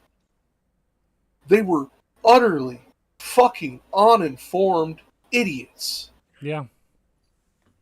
Like, there was zero challenge. I was saying it before you got here, Rich. Chip could have made these people run into that wall. How to know? And most people aren't going to know who I'm talking about. Chip makes me run into a wall. Like, want to that's run my into point. a wall. But that's my point is, these people were gleefully and wantingly expressing their fascism. Their autocracy, their authoritarianism. All Medhi had to do was be there and be Brown. Yeah. Like, honestly. Like, and I don't mean that to be reductive because he's a great debater, but the debating skill was not needed at all. Like, Pink Shirt Chad, the second he started to lose, he's like, "Get out of my country." That's literally all he had to say. And that was a sound bite that people just ran with afterwards because that's all it really was. Yeah. And I mean, I'm not usually, like, don't get me wrong, I know most fucking conservatives are fucking racist in some capacity. I know all of us have our own racial internal biases, etc. I am not one to play the fucking race card, but that's literally what this was let's put all the racists in one room with a brown person and see what happens. And for that, shame on you, Jubilee. That's what it was. Because they got somebody who could have taken on the best of the best. Immigrant. Yeah, another point, but yes. But my point is, they could have got the best of the best conservative pundits to be on this. They have the connections. Yeah. But they have the reach, they have the networking connections. They know that most of those conservative pundits would have paid themselves to come out to debate Medhi. Yeah. So they wouldn't even have to pay for fucking travel. That's not what they wanted. Can you imagine Medhi? They wanted. Can you imagine Medhi and Jesse Waters? That would be a funny thing to watch. I don't think Jesse's stupid enough to take that fight on. As much as I think he's a fucking walking crayon. I think somebody could goad him. I think somebody could goad him. Yeah. Like, quite literally, you could have people goad him into doing it. I'm telling you right now. You could do it. You could say that that he's not man enough, and that guy would be on the next flight to California to do it. No, he's not Michael Knowles. Back in the day when they were both more relevant, I used to say, man, I would love to have a debate between Hannity and Rachel Maddow. Because, like, the differences between them, like, in terms of just capabilities, but he won't do it. Like, they're still trying to. They still haven't replaced Combs.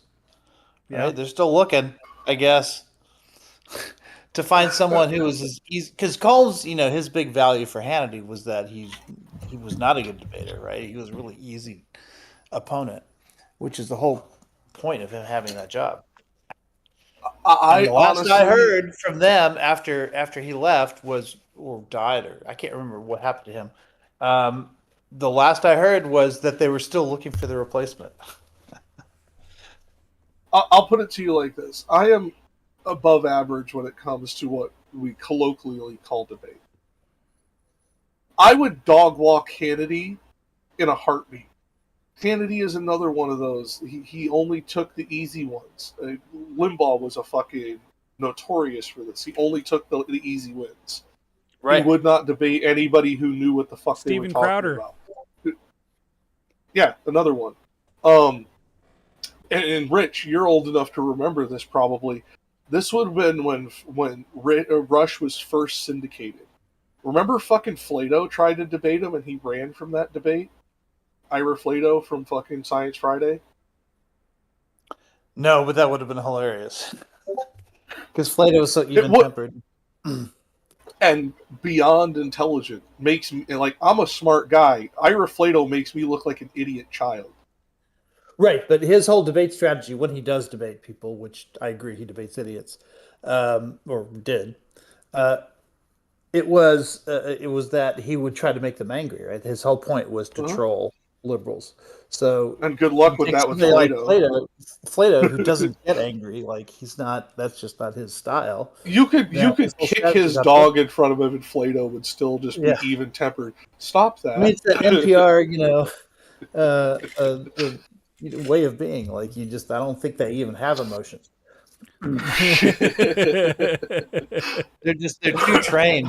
I had a friend of mine who worked for the local NPR station, and I used to make fun about it all the time because there's something about that inflection of that tone of voice that you have to speak when you're on NPR. Are they like what is it on the phone lines for like C-SPAN, like with the most patient people in the world?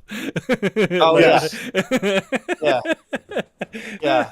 Somebody just praised it, and you're like, yeah, that's a fair point. If you ever get the chance, tune in to, I don't remember if Ira's even still on the air, but if he is, tune in to Ira on Friday. You will hear it. It is the most 1980s Christian like radio DJ fucking voice ever. All of them have it. I swear somebody puts a chip in the back of their brain to give it to them. It's that fucking distinct. I don't think it's a chip in the back of their brain. I think it's a paycheck directly into their direct deposit. That's what it is. I would say that too, but I know what people at NPR get paid. I don't think so. Well, it's just love of the game if it's anything else. All right, I'm going to move on to the next section here. Yep. All right. Media reporter Julia Alexander suggested on X that the program producers are the ones operating in bad faith. Jubilee Media's done it again, taking 20 people with extremist views and putting them into a 90-minute video, knowing that they'll say extreme things and get an extreme amount of attention. She posted on Sunday after the Hasan episode.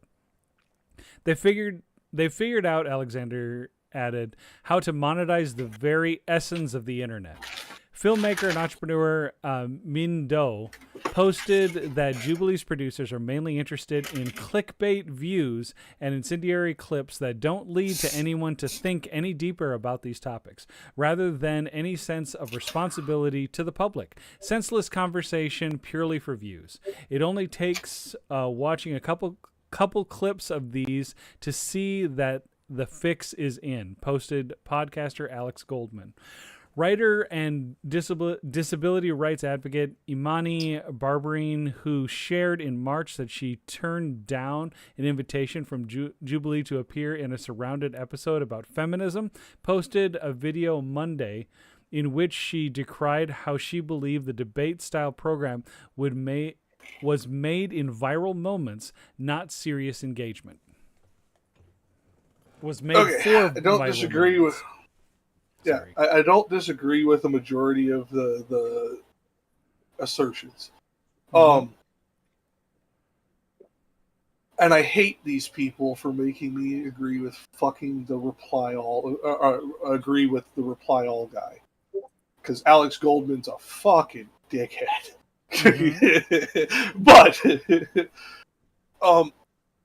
But that's the reality of content creation. What the journalist is failing to take into account is most of the people who watch this are not going to get into the deeper thinking on the subject. They will, however, catch about 10% in the audience, in the replays, etc., who do. And I'm going to tell you, 10% on something like this, that's a hell of a lot of click-through. Yeah. Like, and I don't mean that like clickbait click-through. I mean, that's a lot of people who are going to go research what this person said or research. That's a lot of fucking people on multi-million view videos. So while I agree that their intent is viral views to make money, while I agree that it is mainly senseless conversation purely for views, that doesn't mean that the effect is any different. Because we get social commentary from comic books, cartoons, comic strips, novels, TV shows.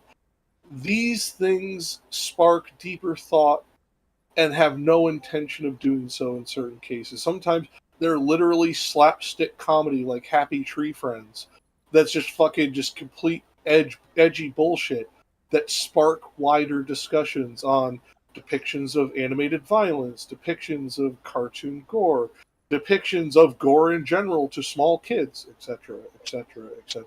Like, these things all spark this. And when you start talking about things like Jubilee, as much as I hate them, they have some of the greater click-through rates of any of these type of platforms. So while 90% are just there for the blood, that 10% do learn something. Yeah. Not from necessarily what is said during, but because they look up something that was mentioned during, that wasn't expanded on, because it was expected to be common knowledge and they didn't know about it. My main thing is that 90% that you're talking about are people that are literally watching just to have their talking points validated. That's literally all they're doing. But that's the same thing they'd be doing if they were watching anything else. Pretty much. It's just that. So like I can't fault Jubilee that the internet functions like the internet. I can fault them for the shit that they choose to do. Yeah. But I can't fault them for the internet being the internet. Yeah. So and then they choose to get the dickheads. Go on, Rich, because that was all I was saying. To the extent that there's a value to people discovering what's obvious to us, but isn't obvious to 100% of people, when people see, it's not even so much like the Nazi saying he's a Nazi, but the room clapping for him, right? Afterwards. About half of them, yeah. Yeah. That right there should tell you that something that if you didn't know that already, that maybe turned a few light bulbs. I don't know. Yeah. I want to see the conservatives who are complaining that they were misrepresented by that crowd. That conservatives complaining that Jubilee planted a bunch of Nazis in there. The three I've seen that make comment on it, it's all they're reacting to clips. None of them have watched the full episode. Everyone that I've seen make the argument of they're being misrepresented. Because they would have a point. If all that happened was there was a Nazi on who said what he said. But it wasn't that. It was that they applauded. And applauded other Nazi shit later, yeah. Yeah. Yeah. And there were other people there are varying degrees of fascists on that show. There was one guy who openly admitted to being a Nazi. I didn't watch the whole thing. There might have been more than one. He also openly admitted to being Catholic and a Nazi, which is kind of an oxymoron. Yeah. That would make him. Well, I mean, at the very least, he was a moron, but Well, to Franco, actually, I take that back. To Franco's, I shouldn't say he didn't do it out of moral reasons, but Franco did not ally with the Nazis, mainly because he saw that everybody would leave him alone and he could go be a fascist in his own corner if he didn't ally with the Nazis. But There was more to it than that, but that's not the point of this episode, so I won't derail too far. It's also worth noting that, like, the Nazis did supply, weapons and supplies during the Spanish Civil War, so it's not as if he was completely unaligned. Right, yeah. But he didn't want his people fighting and dying for the Germans. Well, and he wasn't an anti-Semite. He was a fascist of a different stripe than Hitler was, and that was part of it. Yeah. Like people forget that. Like, Franco is a piece of shit. This isn't me defending him. It's just he was a different color shit than that one. Yeah, like, it just the reality of it. That's why he didn't want to align with because I forget the quote, so I won't try and say it. But the paraphrased version of he disagreed with the Pope aligning with the Reich. And that is what prevented him from, in good conscience, aligning with the Third Reich. Now, we all know because of hindsight that Franco was full of shit, but that was his reason. My favorite thing about Franco was how how democracy took root in Spain, which was he decided to hand power over to the King of Spain after his death. And then the King of Spain promised him to continue fascist ideologies. And the second Franco died, the king was like, nope, fuck it, I'm turning it over to the people. Well, and there was more to that, too. Again, this is why I didn't want to derail too far. Because I think that king actually meant to uphold that vow, and then realized that if he tried, he did not have the fear of the people that Franco did, and he was going to end up on a spike somewhere. Yeah, I mean, however he got to that point, I don't know. I thought it was I thought it was like one of the best outcomes possible, considering. Oh no, it absolutely is. I just like to point out that I think he wanted to keep rule, but ended up realizing that if he did, he was going to watch his entire country burn to the ground, with him being the match that lights it. But he became the number one public enemy of fascism the minute he did that. So whatever. I mean, correct my memory, but didn't they try to assassinate him a couple of times after that? Yeah, I don't doubt it. Yeah. So what I was going to say is power. We were looking at this, and I saw like the whole thing where you're talking about the person. What was it? Imani Barberine. What is it? Was supposed to do one about like be like surrounded with a feminist, and I was thinking that if what is it? Jubilee did it backwards, where instead of having a feminist, you'd have like traditional values guys, where you'd literally have someone like Andrew Wilson against 20 feminists. The problem is that's actually one that could do damage. Yeah. Because depending on what wave feminists you get, depends on how effectively Andrew would do against them. Right, because if it was something like, what is it, like third or fourth wave, I think he'd destroy him. Yes, and unfortunately, considering out of the Jubilee episodes I've watched, the average age of participants in the circle seems to be about 26. Most of them are going to be third or fourth wave. Exactly. But if it was second wave, I think he'd run into a lot of trouble. Yeah, but again, not the point of the show. Like, as much as I fucking despise it. Yeah. If I was producing for this show, I couldn't do that because I know that would kill the viewership instantly. Yeah. It's just that simple. Yep. It'd be like fucking when fucking CBS did the Eat Your Vegetables fucking commercials back in the fucking day. They lost viewership for telling people to eat vegetables. Like, come on. Well, it was also like with the Got Milk campaign in the 90s as well too.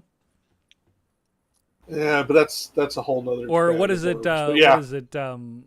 What is it? That was it like pork? Was it the other white meat or what is it, like beef or whatever they had? Was the other white meat? Well, there's Where's the Beef, there's pork, the other white meat. I can't remember which one of those two was also. It's what's for dinner. I think that was also beef. Beef. That's beef. But like, beef yeah, is what's for dinner. yeah. So like, they always had all of these like industry groups representing various agricultural businesses. You know, advertising generic products. Well, no, it makes sense because what is it? The meatpacking industry, as well as like things like dairy, all have a huge like domestic. What is it? It's domestically interfed.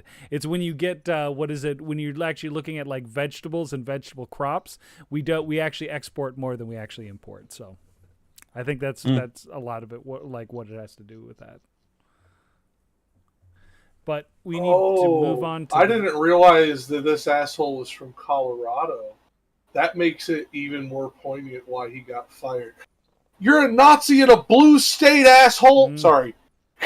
All right. Oh, we only got one. What is it? Paragraph left. Jack, if you want to get that, and I thought we had finished it. 1 second. Nope. Get back up. There's the very last bit down there that I probably should have read but skipped over. It said that very same debate. Oh, yeah. The very same debate where Medhi Hasan was standing up to 20 fascists or whatever, where you all think he won, is being cut up and chopped up across the internet and presented as though he lost. Barbara said, indeed, one only needs to scroll through the social media pages of some of the participants to see them taking victory laps and their supporters praising them for their performance. This, Barbara emphasized, is what memification of politics looks like in practice. Yep. Okay. That's what I was alluding to earlier. My issue is the concept of a meme, first of all, is conceptualized by Richard Dawkins in late 70s, I think, is widely misunderstood, and I feel like this is being one of the misapplied times, because it's not memification, even in the colloquial sense, because that formation. Where's my dog? You'd let her outside a while back, I thought. No, I let her back in. Now she's go lay down. But okay, come on up. The what was that? Oh, the memification are more like the shows like Rogan, where it is portrayed as a form of reality with a humorous implication. Most of his stuff is like that. If we were talking in the actual sociological context that Dawkins meant this, it would be a mimetic node. For example, a meme of information would be a single mimetic node within this network. So this article we just read would be a single mimetic node. That mimetic node would have its tendrils span out to everyone who read it, and more tendrils of those who read it, and then expanded upon it, reported on it, etc. So, like, when you say this is the memification in practice, it's not. It's the gamification. And that doesn't necessarily lead to mimetic fucking networking theory being applied to it, nor does it apply to the way that we use meme in the more colloquial sense of how memes are a brief snippet of information transmitted for humorous or introspective effect. This show isn't doing that. This show is entertainment. It's not about spreading information. It has some effect where that happens, but that's not the intent. You can tell by the way it is set up. So again, I don't like the terminology because it seems to be a misapplication of the way that we use this in the sociological aspect and the colloquial aspect to indicate gamification without understanding game theory. Because if you look at that, this is tit for two tats game theory, 100%. Mm-hmm. Like, if you break this down, whether the producers or creators of the show know that or not, this is for those of you in the audience who watch this, look up tit for two tat strategy in game theory, and you'll get what I'm talking about later. But that's what Surrounded is tit for two tat. They are not chill out, pup. What are you doing? They are not expecting information to be spread. They are expecting conflict lines to be met. They are expecting a clear victor and a clear loser in each one of these survival style debates where it's one after the other after the other. It's modern day, and I say modern day meaning that like it's modern day reality TV is what it is. It's turning into No. The only reason I wouldn't say that completely is it's not scripted yet. Right. Well, That's the only difference. That's the only difference. It's getting there. Influenced, but it's not scripted. Well, that's how reality TV started originally, and then when they couldn't get that formula to work, they started scripting it. Yeah.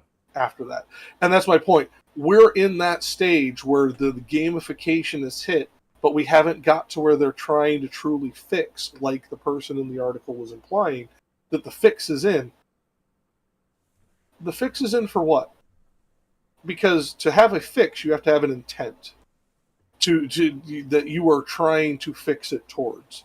Mm-hmm. This person obviously doesn't understand the phraseology of gambling. They don't know the words they're using in the way that most people use them. They're using it in their own niche collective way of their group of friends. In which case it makes the argument less sound, even while remaining valid, and therefore only people who already agree with it are going to take it to heart. You know what I mean? And memification, that's by saying that stupid shit, by using that terminology in what is trying to be viewed as like a scholarly interpretation of that episode and the show's format in a general. The dog is insane.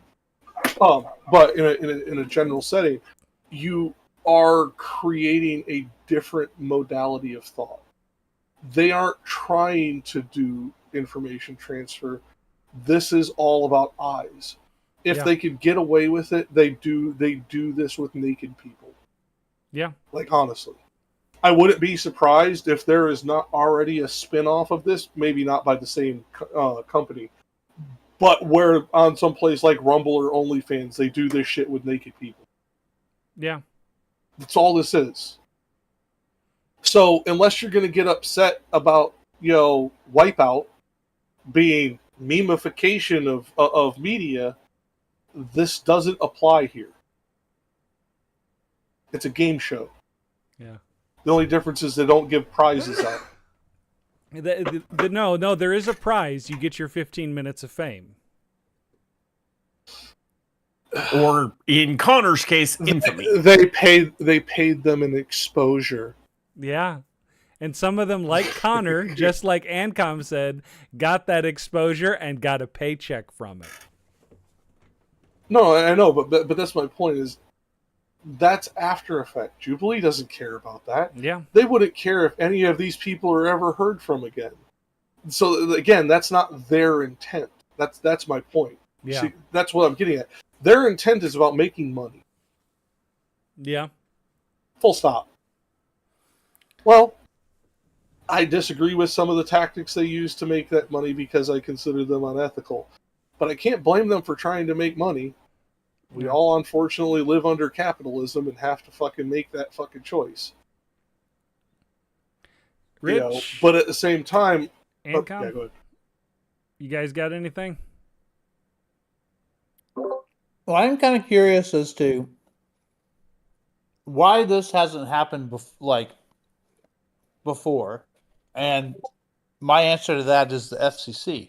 Right? There's no way if you had done something like this in the '60s and the '50s that the FCC would have allowed it or would have considered it newsworthy or like they Well, have. okay, the FCC that would have controlled public broadcast. That wouldn't have controlled cable, HBO, Showtime, etc. All that would have been That's allowed. why I said But right. that's my point. But I think this ties back to what I said before you got here, so you don't know this, but the word fascist, even amongst neo-Nazis back in the 80s, was a no-no word. You didn't say it. If you said it, you'd get the shit kicked out of you and thrown out of the local punk, show you were at. If anything, you would have called your enemies fascist, right? No, That no, was the what they did word, the Rich, I'm telling you, people with Nazi armbands on at punk shows would fucking kick the shit out of you if you said the word fascist about anyone. They didn't want to be associated with the word. But I heard it lots of times growing up. Oh, I heard it too, but not from those people. They avoided it because they didn't want the association.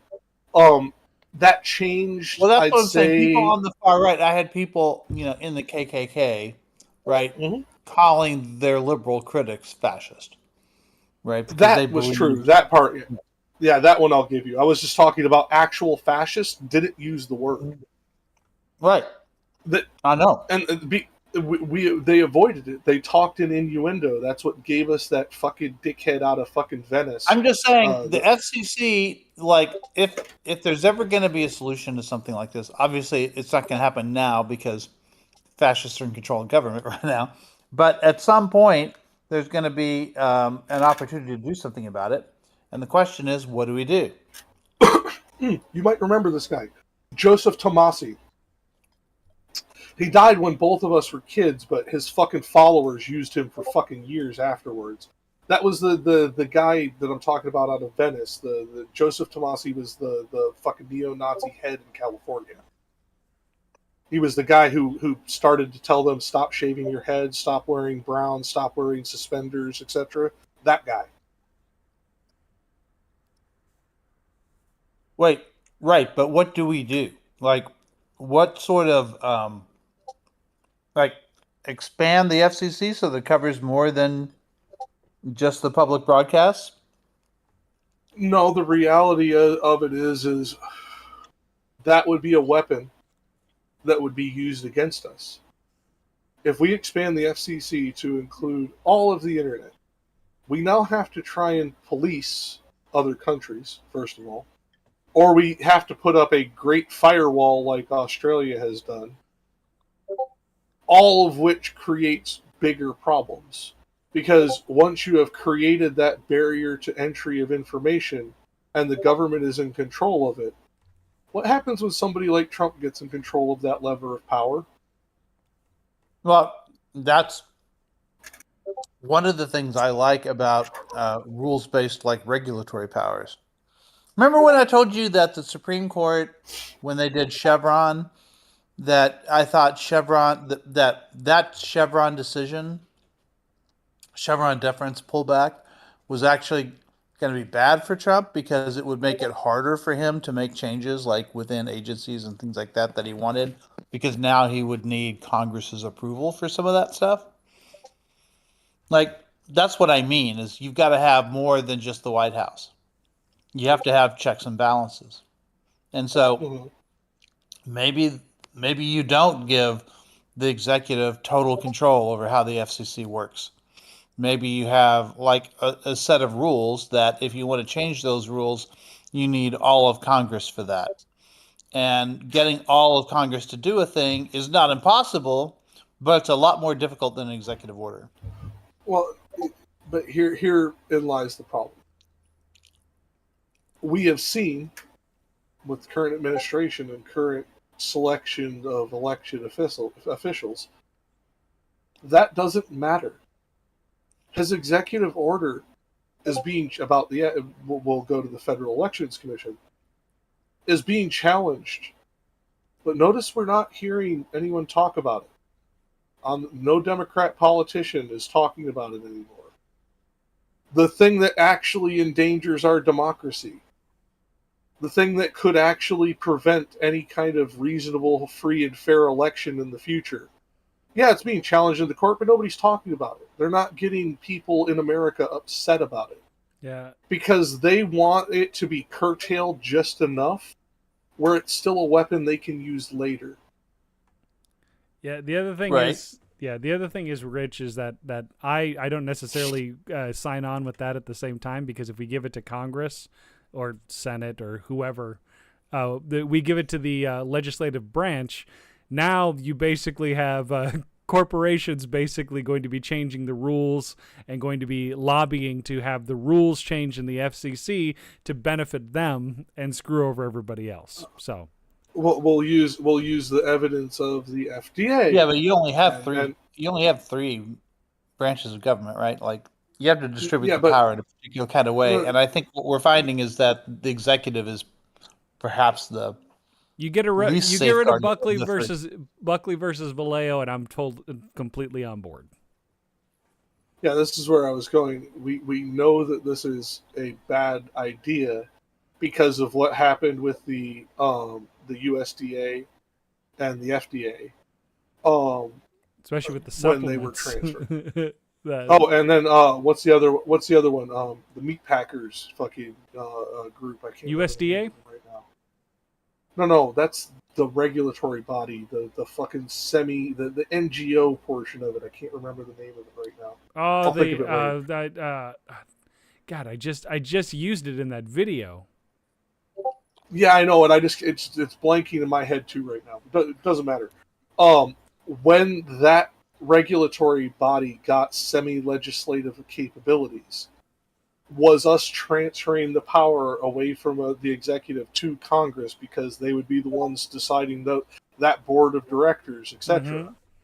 And we watched the meat packers take over the country in a way that no other country on the planet has faced, even with less regulations. Yeah. Like, you cannot put something that allows lobbyists to... Oh, you mean 2020? No, we're talking like the 70s. Yeah, like late 60s, early 70s. Well, meat packers did a thing during COVID too. Well, they've had complete control since 95 was when basically they had full regulatory capture. I'm pretty sure that they had it under Reagan. No, because remember, we had that hiccup because of the mad cow shit. I think they cemented it after that. Okay, so, maybe NAFTA? Yeah, that's 90. I was thinking mid-90s. 94, 95, somewhere in there? Yeah. And I was thinking roughly that time period, because that was when the mad cow regulations basically got thrown out the window, because they dropped, at the time, a ludicrous amount of money, several $100,000, lobbying fucking politicians to make the vote go their way. And you know how the mad cow disease actually came about because of that? Do you know what they were doing? They were literally. If I remember, go ahead. No longer testing. If it's what I remember from it. They just stopped testing. Yeah, but do you know how all the cows got mad cow disease? No, that part I don't know. They were literally taking bone meal from rendering plants and adding it as a calcium supplement to the feed that they were giving the cows.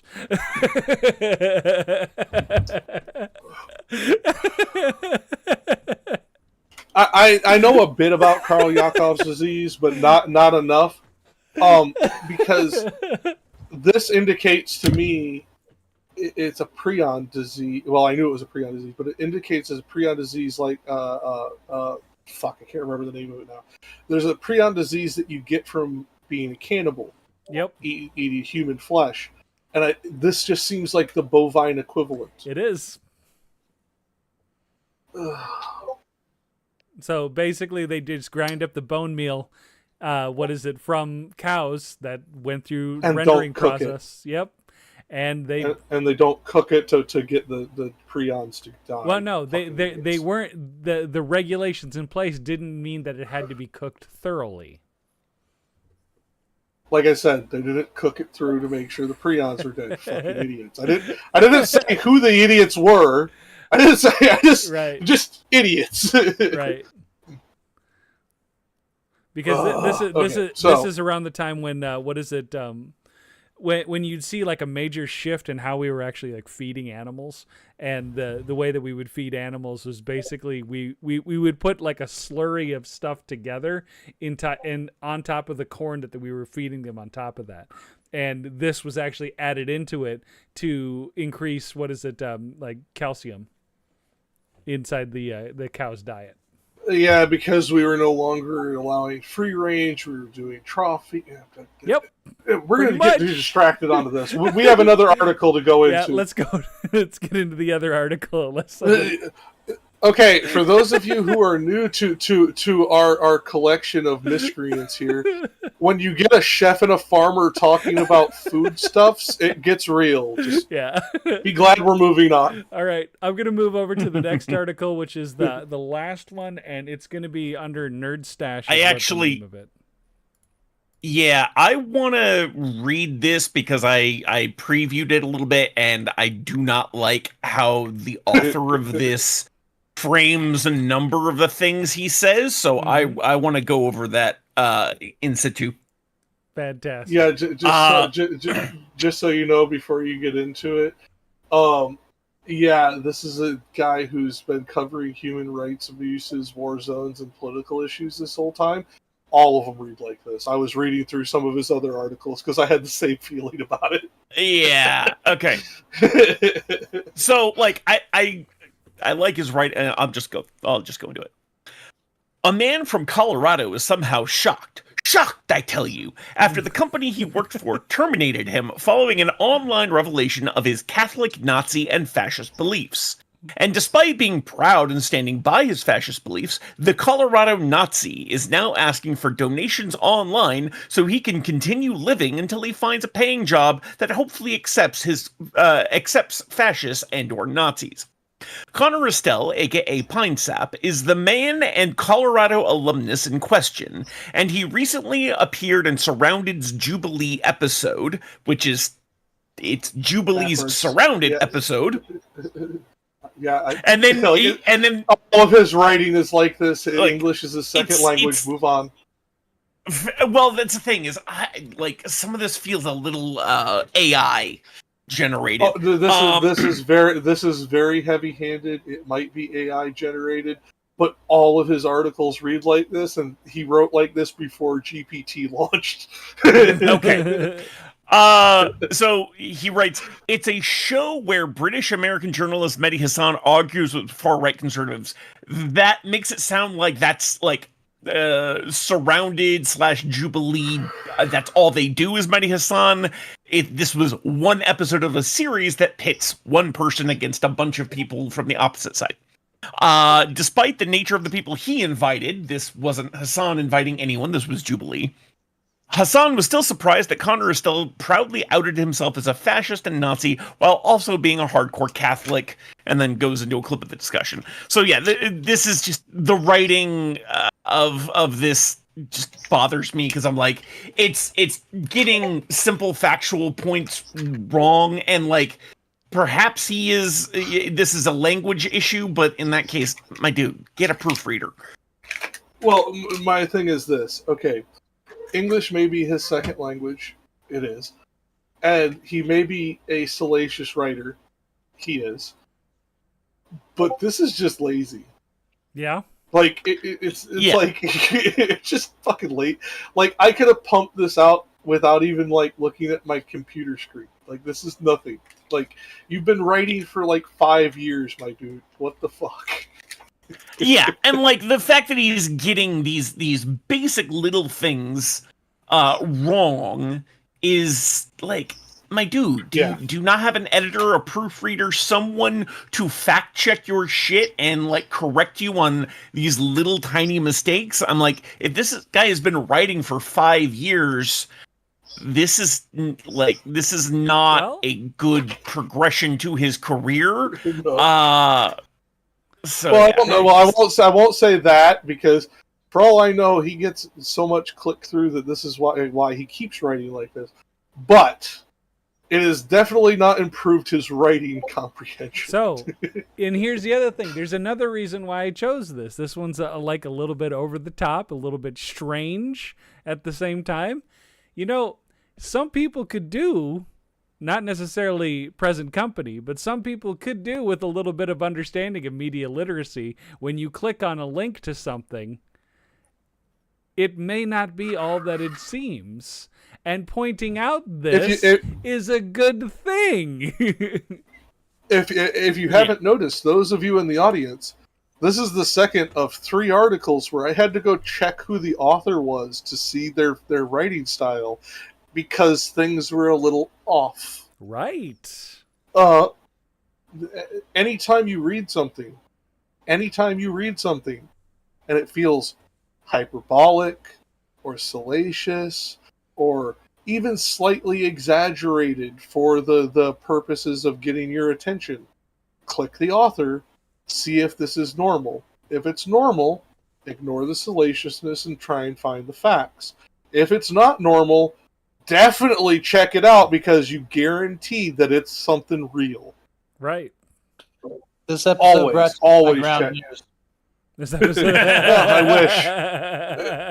We could definitely use the sponsor, but no, like this is just the reality of it. Even if you're a Ground News subscriber and you get these layouts, I am. they can get things wrong. Where do you They think can I got this article? Of course you did. Yeah. What I'm pointing out is I don't know what this was labeled because I didn't see the Ground News thing when you were searching it. I don't know if this is labeled right, left, or center. All I'm saying is the wording here alone, regardless of which way it's going, is meant for maximum attention grabbing. Mm-hmm. This is the kind of thing that a carnival barker does. Yep. Now, are carnival barkers all liars? No. But all of them are very good at lying if they need to. And that's the point. If you read stuff that reads like this, go, that sounds too enticing for something that should be random, everyday, kind of normal news. Maybe I should dig into this guy or this publication or this magazine, whatever the fuck it is. Just check. Because this is one of those things. Now, I know Nerd Stash is a halfway decent gaming fucking website. I've never read their political commentary before, and I'm kind of glad I haven't. But my point is, I would have, if I did not have this media literacy, I could have fallen for this because I have looked at this website before and gotten good information from it on other subjects. Yep. I could have easily fallen for it. Even as somebody with media literacy, you can fall for it. That's why even me, somebody who checks sources constantly, I had to check. Because these are pretty inane. They're not crazy. They're a little over the top, but it's not like this is some like absolutely fucking batshit fucking rant that's just meant to make you fucking sit on the edge of your seat to see what he says next. Right. But you mean like an adrenochrome ring that's working out of a pizzeria in DC or whatnot, the basement of a pizzeria in DC. Enoch Times, all that stuff. Yeah. The satirical shit. Yeah. Right. Yeah, like this read close enough to reality where it doesn't come off as satire, but it should have put your red flags up. Yep. All right. Now, I'll go on to the next one because I want to read this because I think this is the dumbest fucking thing he said. Rich is up next. Oh, go Rich. Yeah, Rich, go ahead because you will also find this one of the stupidest fucking things that he said. Tell me again what paragraph It's we're on. long story It short. starts long story short. Long story short, Estelle openly admitted that he doesn't mind being called a Nazi. from Colorado, even though he stated that he doesn't support, quote, support anyone's human dignity being insulted. I'm a Catholic, quote, end quote. And also proudly admitted that he's a fascist without much poking from Hasan. Soon after the episode aired, however, Estelle was terminated from his job. Estelle has since set up a fundraiser on Give Send Go as expected so that he can continue living as he is. My name is Connor, and I was recently shown in the latest Jubilee episode. As a result, unfortunately, I was subsequently released from my job. I'm raising money as an emergency fund and for other expenses while I look for a new job, according to Connor Estelle's Give Send Go page. And wouldn't you know it, Estelle has actually exceeded the $15,000 goal and has currently raised $37,000. He's over $39,000 at this point, at this time of writing. Now, despite the success of his fundraiser, it appears Estelle was not only cut off from his job, but the very Catholic school and organization from which he hailed also seemingly has erased his Student of the Month page. Likely since they also wanted to cut ties with him. Yeah. The funny thing is, yeah, he says he's Catholic, right? But is he going to be obedient to the current Pope? Was he obedient to the former Pope? Was he even obedient to the two popes prior who were more conservative than those two popes? My guess is he hasn't liked a pope in the last 80 years. I don't think he's old enough to even known who JP2 was. Yeah, that could be. Well. More my thing is this, because and also for all of his faults, and he had many. Okay, like I blame John Paul for the scandal in the church more than any other pope, but. Even he was not a fascist. Like he didn't support fascist, governments and stuff like that. So, yeah. This guy I'll cannot. point out we have other popes to blame other than JP for that scandal, i.e., the 15 before him who fucking also covered it up from fucking legal sources. Yeah, but what makes John Paul worse, in my view, is that people came to him with the evidence. Yeah. And then he chose not to. Yeah, Epstein literally came directly to him. Yeah. It's not even just that. But I mean, there were people like Ratzinger, for instance, came to him and said, look, this is what's going on. We need to cut off these people. We need to stop, and we need to prosecute these priests, and we need to do all these other things. I will point out that was from somebody within the church. He didn't believe it. Yeah, but my thing is that was from somebody within the church. He didn't want to believe it because he knew it to be true. Because, and I can back this fucking up. I'm not going to because it's not the point of this episode, but I can back this up. Every pope since 1885 had been getting these reports and been asked to fucking do something about it. Every single one. I blame all of them equally. Yeah, I think the temperature. Put it this way, it had become so common knowledge by then, like he had to fight the culture in order to maintain that position, in a way that prior popes didn't have to fight the culture. No, that I'll give you, but I blame the ones who made it essentially canon policy, not law, because they never put it in writing. But made it canon policy to just move the pederast to a new fucking parish. And that policy came into practice in the early 1900s, not the 1800s. I believe I lived in the epicenter of where a lot of that was happening, which was the Dallas Archdiocese. And I personally knew people who were on both sides of that issue that had been responsible for moving people around and the ones who were fighting the moving people around. So I'm very aware. Yeah. But that's also why I'm so frustrated, particularly with John Paul, is because all of that happened under John Paul, like the stuff that I witnessed. Well, and I just can't, my exacting nature. I just can't blame him for inheriting a mess that the 14 previous gave him. But really my point is this guy wouldn't have, he would have thought that even John Paul was unacceptable, probably intolerant of the left or whatever. That part I don't know because JP had some pretty fucking conservative takes too. He probably would have liked Benedict. Yeah. I was going to say the same thing. If any in our living memory, Rich, Benedict would have been the one. He may have liked JP1. Right? But he may have liked JP1, but I doubt. I guarantee anybody since the 80s. What a lot of what Benedict said as well. No, but anybody since the 80s, I'd say he'd probably disagree with, because that's when American Catholics started to diverge so heavily. But the separation between Vatican Catholics, i.e. European and other world Catholics, versus American Catholics started the separation in the 80s under Reagan. Almost right at the beginning of the 80s is when we started to see the hard push to conservatism. Hard push towards authoritarian-like politics. That wasn't after Vatican II. That was during the Reagan years. Yeah, although I would argue that the USCCB didn't take its own hard right turn until this century. Mid-90s? Yeah. Oh, I remember people were complaining that the USCCB was too far left well into the 2000s. No, they complained about... a point at which...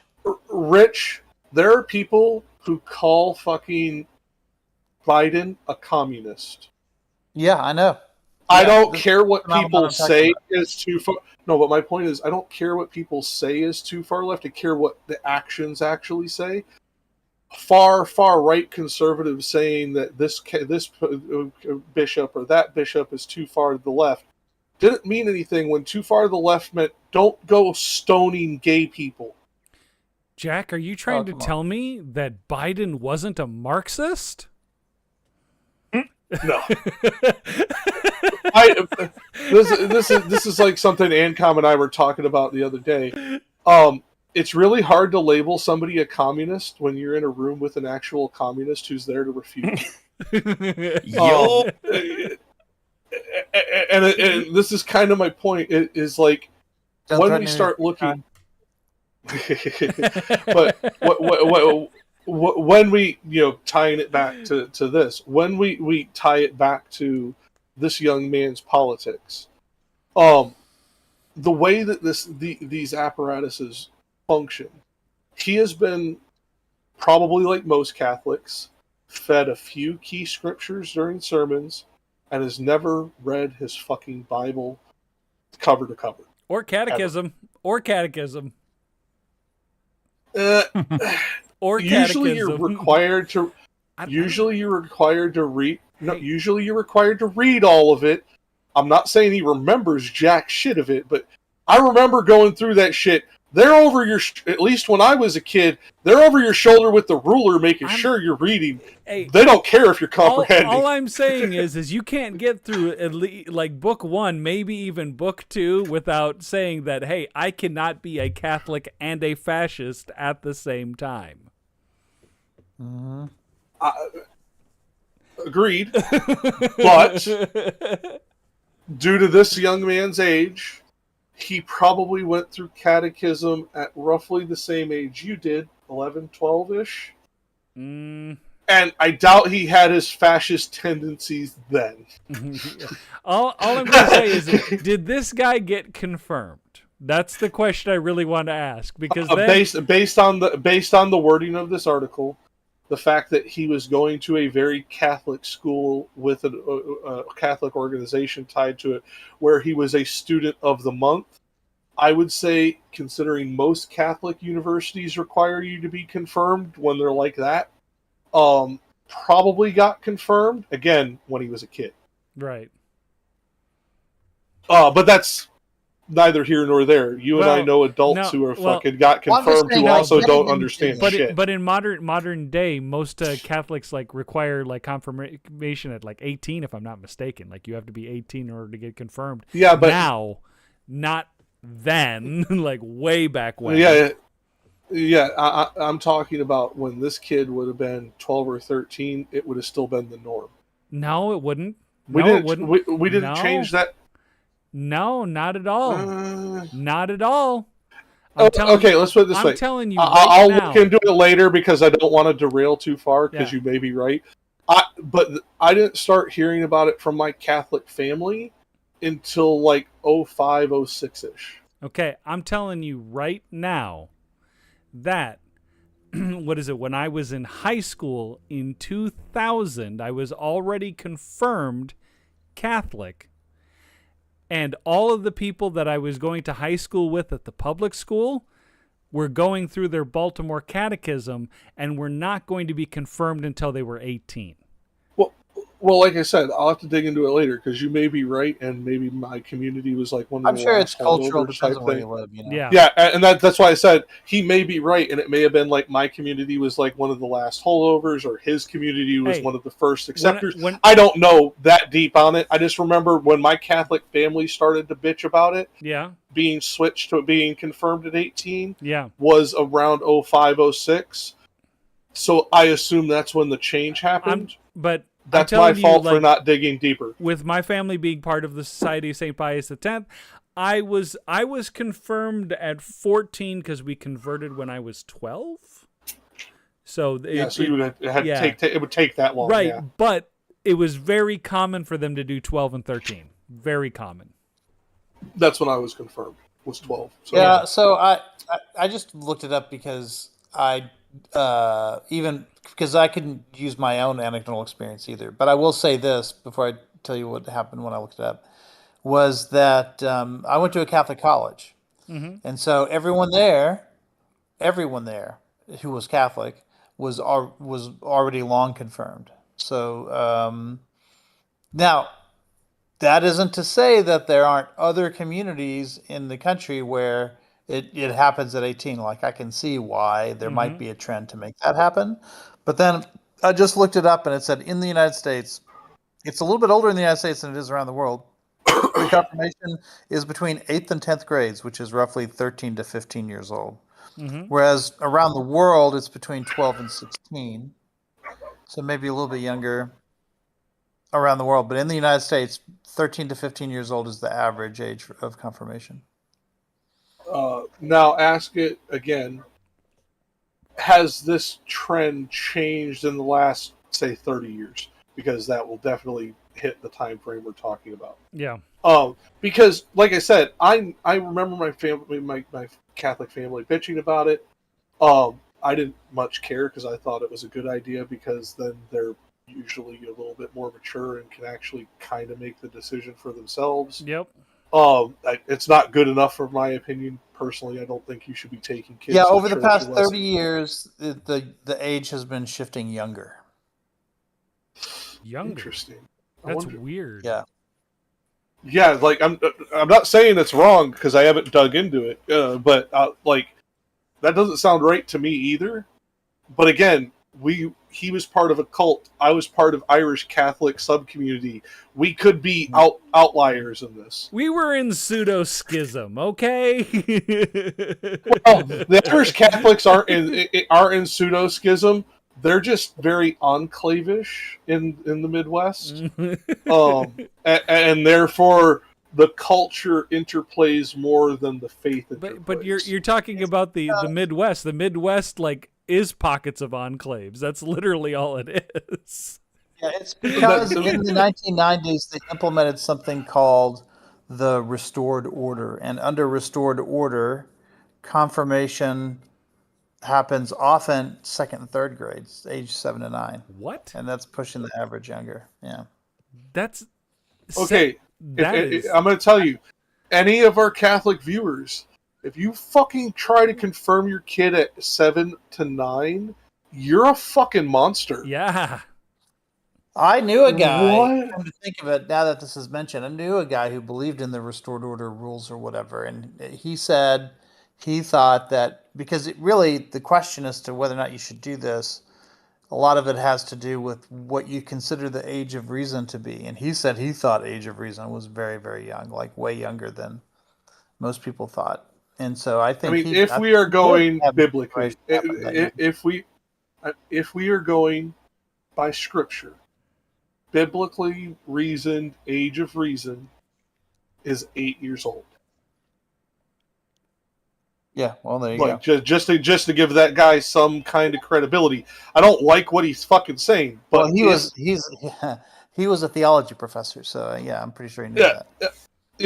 that's just, if I'm being accurate to the scripture, there's some argument because of the way it's worded, but it's no older than 10. It's 8 to 10 is where they put the age of reason. I think it's Hosea where it's 10 and Deuteronomy where it's 8. I forget. I'd have to go look it up. But it is that young. But context fucking matters.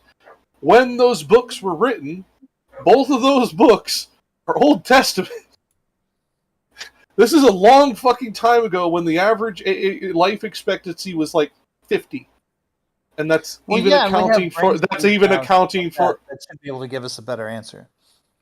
Yes, right? And the brain studies we have now say it says that we need to consult those secular sources to confirm. Agreed. Yeah. And if we are going by that, the age of reason, medically, as far as what we would consider it, not legally, not ethically, not culturally, medically, would be 25 to 26, depending on your sex. Well, that would be the point at which your brain stops developing. But I think the question on age of reason is the way the argument of the question on age of reason would be the question on age of reason would be, when does your brain hit that tipping point whereby you can be held responsible for moral decisions you make? And that's not necessarily that's coming in when the brain stops developing. But that's coming from modern cultural harmonizations on the subject. If we go biblically, what the age of reason is, can understand the name. Well, now I'm not even talking about the Bible anymore. I'm talking about, like, when do we decide that someone's legally responsible for things they do in the world? Like, they can be prosecuted, right? I know, and that's why I said that's why I drew the distinction. Not legally, not morally, not ethically, medically, it would be 25. I don't think we should have to wait for that on a cultural ground, because I think that, like any living organism, we go through stages, and our brain may not fully develop until that. Much of our reason has. I don't know where the exact line would be, because that becomes a culturally relevant thing. In the 50s, I can tell you, teachers in the 50s, I would say that being lower makes sense, because you'd have kids that were basically running households at 15. But that's just also, if you ask any teacher, they'll all have an opinion, because especially high school teachers, because there is a point at which there's a massive difference. I mean, Ancom,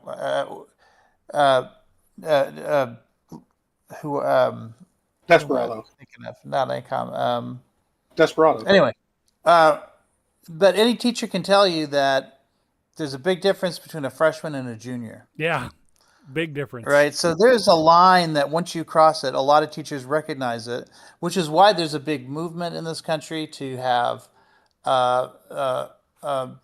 ninth grade campuses separated out from 10th, 11th, and 12th grades, because there's something fundamentally different about ninth graders, it seems. Yep. Well, it's like, in my opinion, why Michigan had the better grade blocking. High school was only 3 years. Yeah. Sophomore, junior, senior, or technically it was freshman. But also freshmen, freshmen, like it's also apparently not great to lump in freshmen with middle schoolers either. Like they're their own thing. So the movement is to have a 1 year grouping, just have one campus with just freshmen. And as a pragmatist, I can just say that's not realistic. Go on, Despy. No, well, there's a place that's done it. There's a place that's done it. I mean, if you go to Manhattan, Kansas, has the elementary school, ninth graders in a completely different school, and then 10th, 11th, and 12th in another school entirely, and that's how they have it set up there. It's not just that. It's like, I'd say I know of at least a dozen schools who do that. Yeah. The school districts who do that in the Dallas area. So yeah, we Yes, have but lots we're of talking ninth grade campuses. we are talking a pragmatic shift. And when I say it's not realistic, because we no longer have a actually robust Department of Education, we no Yeah. longer have a robust support of education within the country from the general populace. We have a crisis at this point that makes it not realistic. It's not that it cannot be done, it's that we cannot do it now and probably not within the next 10 to 20 years due to the damage the current administration is doing. Well, at least not Um, without a sizable amount of funding immediately thrown at it. Like, if we were to take no, and agreed. literally abolish ICE and take that money and literally throw it into education. I wouldn't even say no, not even abolish ICE. As much as that feels good to say right Yeah. now. How about I just take that extra money they were recently given? Just that. Not all of their budget, just the extra budget that made them the most fucking highly funded police force in the world. You mean the entire budget of the Marine Corps? Yes, that's my point. That's my point. Let's not take all of their funding. We do need customs. We do need border enforcement. That is something that we do need as a practical thing. I never said that. I just said ICE. I didn't say border what is it? Customs. That is that ICE is Immigration and Customs Enforcement. Right, but isn't that different than border? Border Patrol is different. Border enforcement is what I'm talking about, which is the customs at the border. Right. Like that's part of ICE. Yeah, and that's what I mean. We need them for that stuff. We don't need them as a new branch of military. Right. So we still need them, which is why I say let them have their old funding of whatever fucking $5 or $10 billion or whatever the fucking number it was. Mm-hmm. And let's just take the several dozen billion we gave them recently and put that into the schools. Mm-hmm. Yeah, so if I go based on, I'm just, the reason I brought that up is because if I go based on just observation of teenagers over the decades, it seems like 15 is an inflection point. I'd say that is culturally dependent because that inflection point changes based on the culture of the day. But overall, I agree.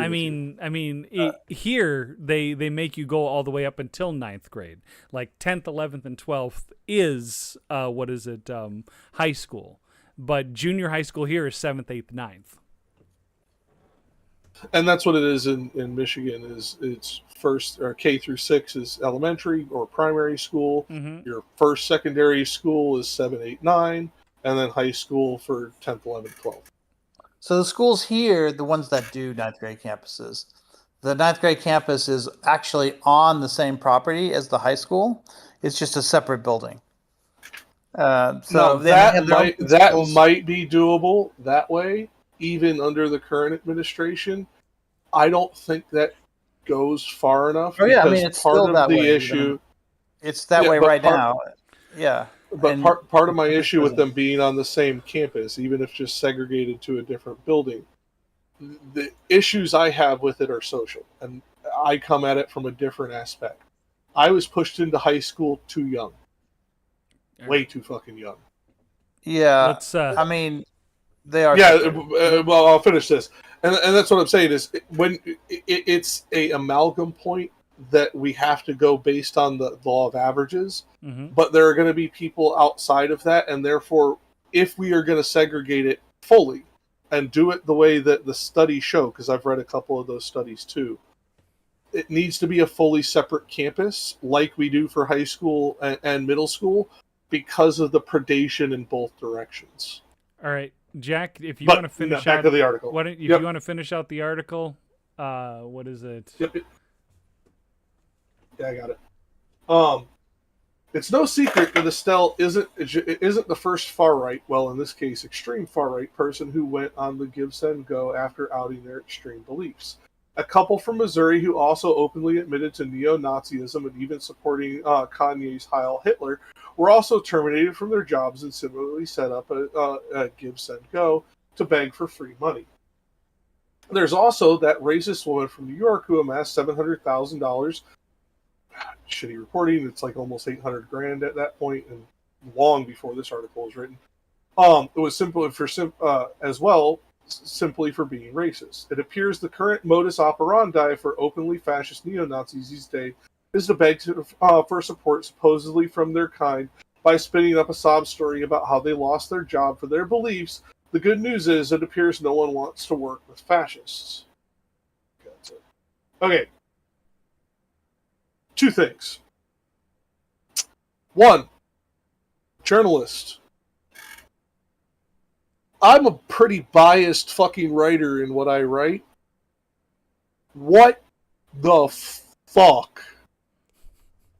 Could you have the little rose any fucking deeper up your asshole? Like, oh. Sorry. This just seems like Hakeem Jeffries, if we gave him Adderall, wrote this thing. No, because you wouldn't be able to coherently read that sentence, and we'd all be sleeping by the end of it. No, that's why I said give him Adderall, because then he'd be all, like, jumpy and then we'd be going to sleep He'd faster. I know your hate of Hakeem Jeffries, but I think if we gave him essentially legal speed and made him talk, the shit that would come out of his mouth would be wild. Right, but I also think that he would be like spouting things that would sound like incantations at that point, because there would be I think that he'd be speaking faster than his mind could think. I do too, which is why I said write an article. Because at least then spell check is going to catch him a few times. Right. But no, my point is this is insanely biased. I'm a biased motherfucker against fascists, and even I'm going, dude, this is heavy-handed. Like, this is the kind of thing you say around a campfire with a fucking, a pint in your hand. This is not the kind of thing that is generally what you put out as journalism. Mm-hmm. And then like, you scroll down, and I had to dig into him because his thing on Nerd Slash is fucking... Sid was born, did some stuff, then decided to become a writer. He found respite in sweet embrace of video games and pop culture after serving as a journalist covering war zones and depressed areas. He seems to prefer the much lower chance of getting hit by a stray bullet during working hours. Can you virtue signal any harder in a bio? You can, but... Like, this feels like my fucking union rep back in Michigan fucking coming around when it was time for dues, telling us how he's an everyman as he pulls up in his fucking $500,000 car. Fucking hate this shit. Ugh. Sorry. I've been in the trenches of the internet. I've dodged bullets, which means I am apt for the trenches of the internet. Reminds me of that time that Hasan bought that car. Yeah, it's his Porsche. Yeah. But more of my point is this. Okay, you covered war zones and depressed areas. Okay, cool. You did cool stuff. I haven't been able to find any of those articles in my cursory search of you, but I'll find them later. But if this is how you wrote about war zones, this is why people were shooting at you. Like, seriously, like, this would be like me going to cover the Russia-Ukraine conflict and calling Zelensky a fucking bona fide game show host. Somebody's gonna shoot me from one side or the other. It doesn't fucking matter. Like, yes, was he a game show host? Yes. Was he a soap opera actor? Yes. Is that what he is now? No. Like, if I were to go into Ukraine and just try to berate him like that. With the fact that Trump was a reality star. Still, you get my point. They do it because he's a billionaire, and they think that they're temporarily embarrassed millionaires. It's like when Despy here started to talk me into doing those React content things, and now he's talking, hey, you should do some Tom Powell style stuff. Tom Powell's a fucking idiot. He's right like a broken clock. I agree with a lot of the shit that comes out of his mouth, and then I listen to the videos where he explains his reasoning. This motherfucker believes in Bigfoot. He's a fucking idiot. Somebody asked him, do you believe in paranormal? He's like, no, I don't believe in spirits or paranormal or angels or demons. It's like, oh, okay. He seems to be skeptical. But, you know, the physical things like the Loch Ness Monster and Bigfoot, yeah, I believe it. Ted Desk just instantly. I was like, you gotta be fucking kidding me. That's what this feels like. It feels like somebody who's right on accident. Do you think he believes in the swamp ape? He's from Chicagoland. I'll believe anything of those fucking Windy City pricks. Mothman? Mothman actually got its start in Pennsylvania, but was spotted in Chicago back in the 60s or something like that, on the side of the fucking building. So probably. No, I'm just throwing jokes out there at this time. No, it's a good joke but you're throwing it out with me who knows all of these conspiracy theories because they're funny stories to me. Like, I don't believe in any of them. They're just, it's like reading a fun fucking novel to me.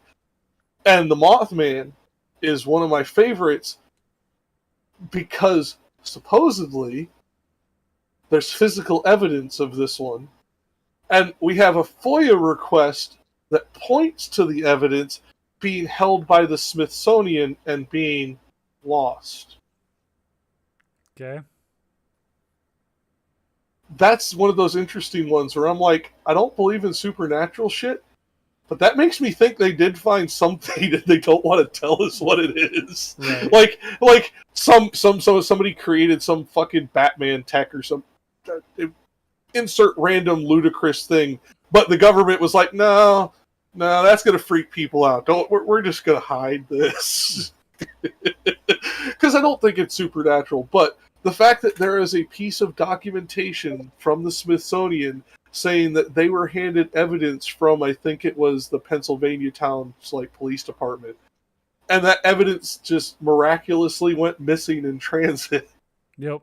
It's just one of those things that it makes it fun to read about. Now, back to this fucking asshat, and sorry I got so distracted by this guy's shitty writing.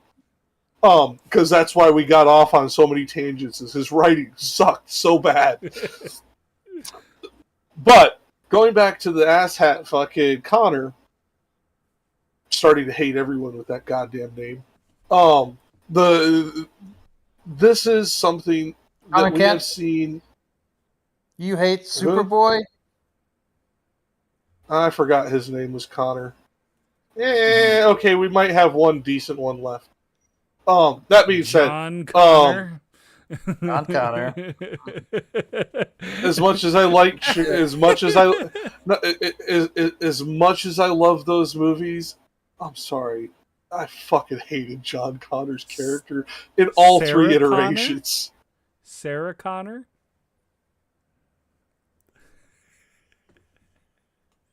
Don't make me pull out the Jolly episode and make you watch her and Schwarzenegger eat Korean food. Or no, that was a Korean Englishman episode. But back to this asshole. This is something that is more obvious now. It's something that we can see more blatantly because of it being GoFundMe or Give, Send, Go. What these assholes used to do is in the back of trade mags and music mags and stuff like that, they put in fucking classifieds. Send me $1. Send me this. I got fired from my job for espousing the 18 or the 14 words, for espousing 88. For those of you in the audience who don't know, that stands for Heil Hitler. So on and so forth. They used to put these things in the back of those magazines to get funding, where only people like me who were in the punk rock scene or people that were in similar kind of venues would even notice them. We just see it now because it's on the internet and everyone likes to fucking poke the bear, whether it's poking us commies or poking the fascists. They want to poke whichever side they think is extreme and see what falls out. This one, I think the staggering portion is the money. How much, how quickly. Yeah. I don't know how much any of those magazine people raised. For all I know, they didn't make any fucking money. Who fucking knows? But I have the sneaking suspicion this has been a running trend. And this is something that you and I have complained about, Ancom and I have complained about. Hell, I think I've even got Rich to complain about it a time or two. The right unifies because they've focused on reductivist messaging. The left, due to our higher levels of educations, our greater levels of nuance, it is harder for us to unify because there's more points where we can divide along. Because we care about more of these points than this one thing being the most important. I have the sneaky suspicion these people have been doing this so long, this is normalized, and we are the ones who are just becoming aware of how prevalent it has been for a while. Because I've fired fascist pricks that worked for me back in the day when I was still, working in the kitchens. A lot of people did. Not all these assholes went and became cops. Not all of these assholes went and became security guards or fucking football coaches or fit your stereotype in there of what you think of where fascists end up in the world of shitty jobs. These people have money. These people have money for education. These people have money to live, etc. I think we're the ones just catching on that this has been the norm for a while. Like, honestly, is what I think this reveals. Like, the woman, I had chalked that up to, yes, we're a racist country. And she was fairly attractive, young woman, and we know how far pretty privilege gets you in the world. I honestly attributed it to that. This motherfucker's a thumb with hair. And he raised almost 50 grand in less than a week. Yeah. This has to have been a network that's been going on for longer than even the last 12 years. Like, I would love to put this all at the feet of Trump, but this seems to be networks that have existed for longer than Trump has existed on the right wing. Yeah. No, totally agree. And you've been muted for a while, so I don't know if you forgot. I mean, I've been listening. Haven't had much to say. Yeah, but I just wanted to check because you had been muted for a great deal of time. Oh, yes, I did forget I had been muted. Thank you. Because sometimes you walk away and talk and don't remember you're muted, so I wanted to make sure. Fair enough. Because we've exhausted our tangents, come back to the story, so I think we're getting ready to close out. Yep. Rich, anything extra to add? Just that this phenomenon of conservatives coming together and sort of the left sort of splitting apart is kind of a structural thing, but there's something else that's kind of the opposite, which is I think that right-wing movements globally, fascist movements or whatever, have a hard time uniting internationally.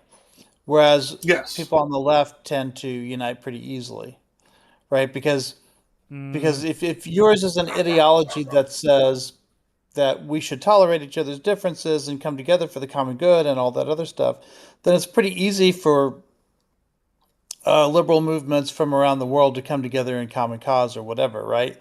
But but if you're America first, and then you're also like, I don't know, Russia first or France first or, whatever. They're all going to disagree. Opposed positions, yeah. And now I'll explain why I agree with you, because it looks like Despy wants to agree. The reason I agree with this, you were looking like you wanted to disagree slightly. But the reason I agree with this point is because we look at it from the empathy map that was floating around for a few months early in the year, where conservatives' empathy map is very close to the center. And on this map, the further you radiate out from the center, the further away your impetus of care is. So if it's right near the center, it's your closest nuclear family, friends, yourself, etc. Dead center, only yourself. Further out, you start caring about things more internationally. The reason that they can unify in a single nation is the very point that Rich is pointing out. America first, Russia first. It is also what separates them when they try to unify, unless they're neighboring countries that have both been taken over. And I'll point this to the right-wing surge through the Near East, Turkey, Hungary, etc., where we see this kind of fascist creep. One takes over, then the neighboring country takes over. That can happen again. It's what happened in the 40s. It's what we need to be on the lookout for. The thing that made me think of this first, this year at least, was Canada. Well, actually, all these other countries, actually, too, like Australia, all these other places where these elections have been taking place. And it looked like the conservatives were winning in all of these places. But then as soon as Trump came in and started doing America First shit, like let's look at Canada, like all of a sudden conservatives in Canada weren't so hot on Trump anymore. Right? Because they were Canada first. I don't know if that's what shifted it for Canada, but I agree with that. I honestly think what shifted it was he started attacking Canada, and you and I both know that an outside force attacking your country is the quickest way to unify your country. Yeah. Well, but that's what I'm talking about. The reason he attacked Canada was because he wanted to be America first. He wanted to sublimate Canada's interests to America's interests. And so conservatives in Canada didn't like that very much. And then we saw the same phenomenon replicate in Australia, and I don't know. I just think there's more to Australia. The only reason I'm saying I think it was slightly different with Canada is because they were with him even when he was quote unquote attacking Canada at first before the tariffs started, when he was just doing the 51st state bullshit. Because that was technically the first thing he launched. They were all for that. It was when they started to see the tariffs get put in, because their education system's good enough to where they understand how tariffs work. They understood what it was going to mean when a tariff war starts with their closest and largest trading partner. So yeah, what do conservatives care about most? Well, what do conservatives care about most? That sort of fall under the same umbrella. Oh, I can tell you what conservatives care about most. No, it's not that. Oh, where are you going with it? Oh, I'm going with it. I'm going back to what we were originally talking about, how with the far right and how they work well with conservatives. Conservatives like to take things away from people. Nothing gets a conservative more on board than taking away things from other people. No, I'm dead serious. Hey, so I'm mowing it, not disagreeing. Yeah, no. What I'm trying to get at with this is conservatives in America want to take things away from conservatives in Canada, for example. Well, like the things that we want to take away are not going to be compatible. That's one of the reasons why I think the conservatives fell apart in Canada by the time the election came around. Same for Australia. I'm trying to talk about the original point that we were originally talking about with U.S. politics that I had been patiently waiting to add to, but we went 12 different... We got diverted. We went 12 different fucking roads away from it. Okay. What I was trying to say is that when it comes to the far right and conservatives, when conservatives decide that they're going to reduce SNAP benefits, the far right sees that as them taking away assistance from black people. Or they see them taking away from minorities, or see them taking away from other groups. And to them, that is a good thing. Now, when we turn around and we look at that, like to them, they feel like they're getting something out of that. They feel like that we're going to be reducing something so that The they Schadenfreude. basically. The thing is that when you do the reverse, and you have like basically you have like your liberals and progressives, the right, just all they have to do is give that little bit of Schadenfreude, and the far right just immediately just jumps right on. They're totally on board with it 100%. The thing is, because they're getting something out of it. The conservatives don't have to expect that they're going to vote for them. They can just do whatever, and they just know that it's just going to happen. They don't have to give them anything. They're already getting something from it. When it comes to the progressives and liberals would be more apt to give something to the conservatives just to spite the progressives. But they expect the progressives to vote with them while giving them nothing. Okay, I can see where you're going with it. My issue with this is not the juxtaposition of what you're saying on the left, because that's spot on. It's the juxtaposition of how you're saying it on the right. It's not about taking away. It's about redistributing.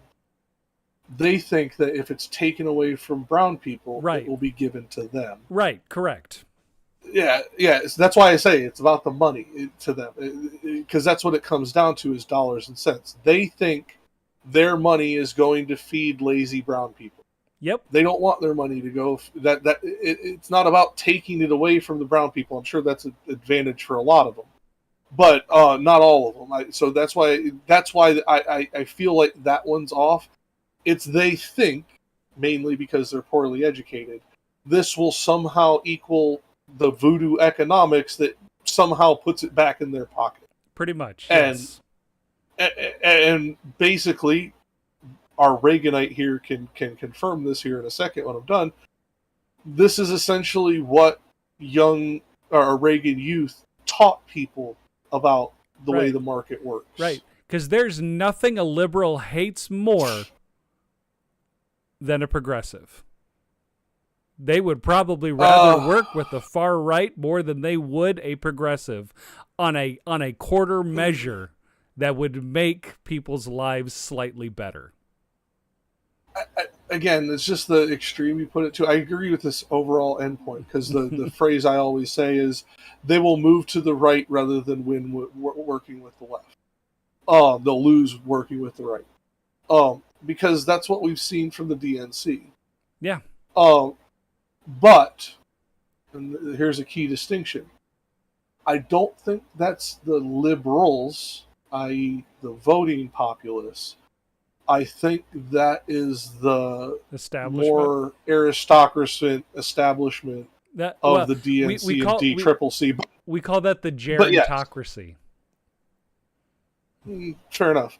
But that's kind of my point, is I think what you're describing is coming from them rather than the liberal voters.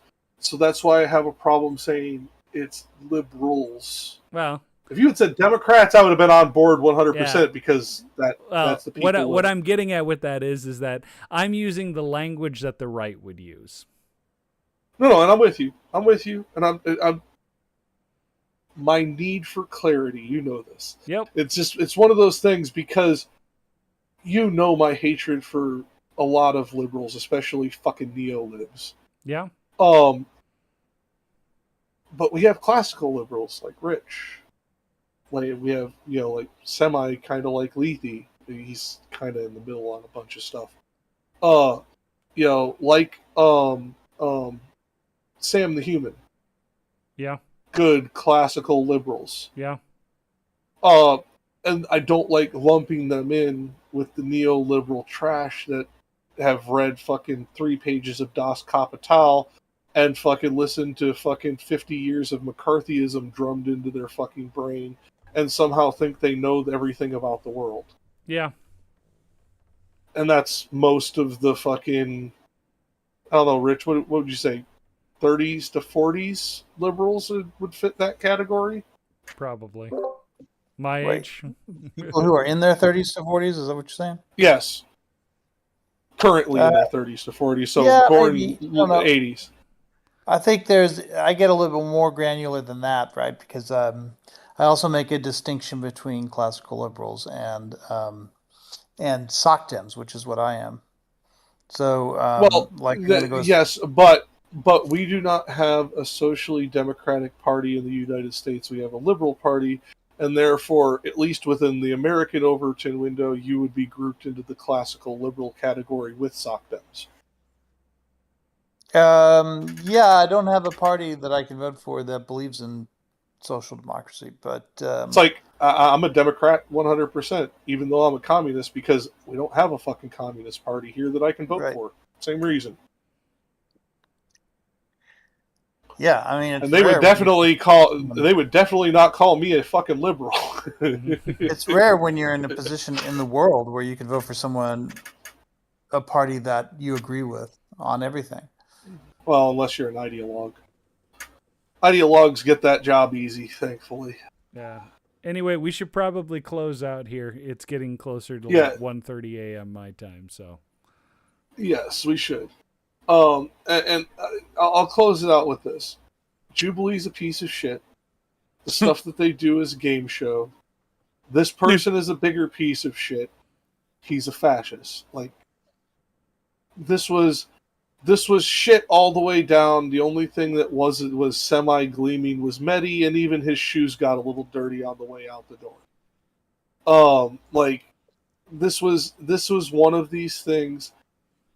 I never thought I'd have to fucking say these words, and I swear if there is a fucking deity, I'm going to get struck by lightning here in a second. Jordan Peterson was more productive than those asshats. Damn.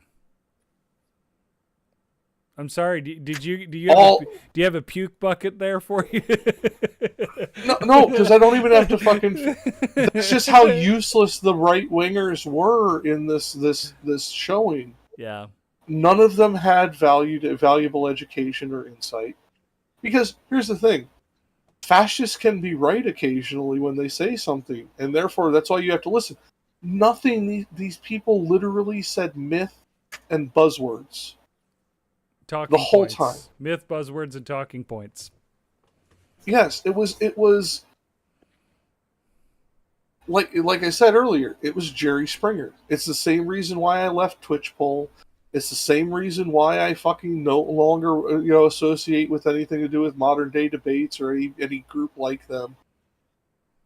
This is just salacious Jerry Springer nonsense. Yep.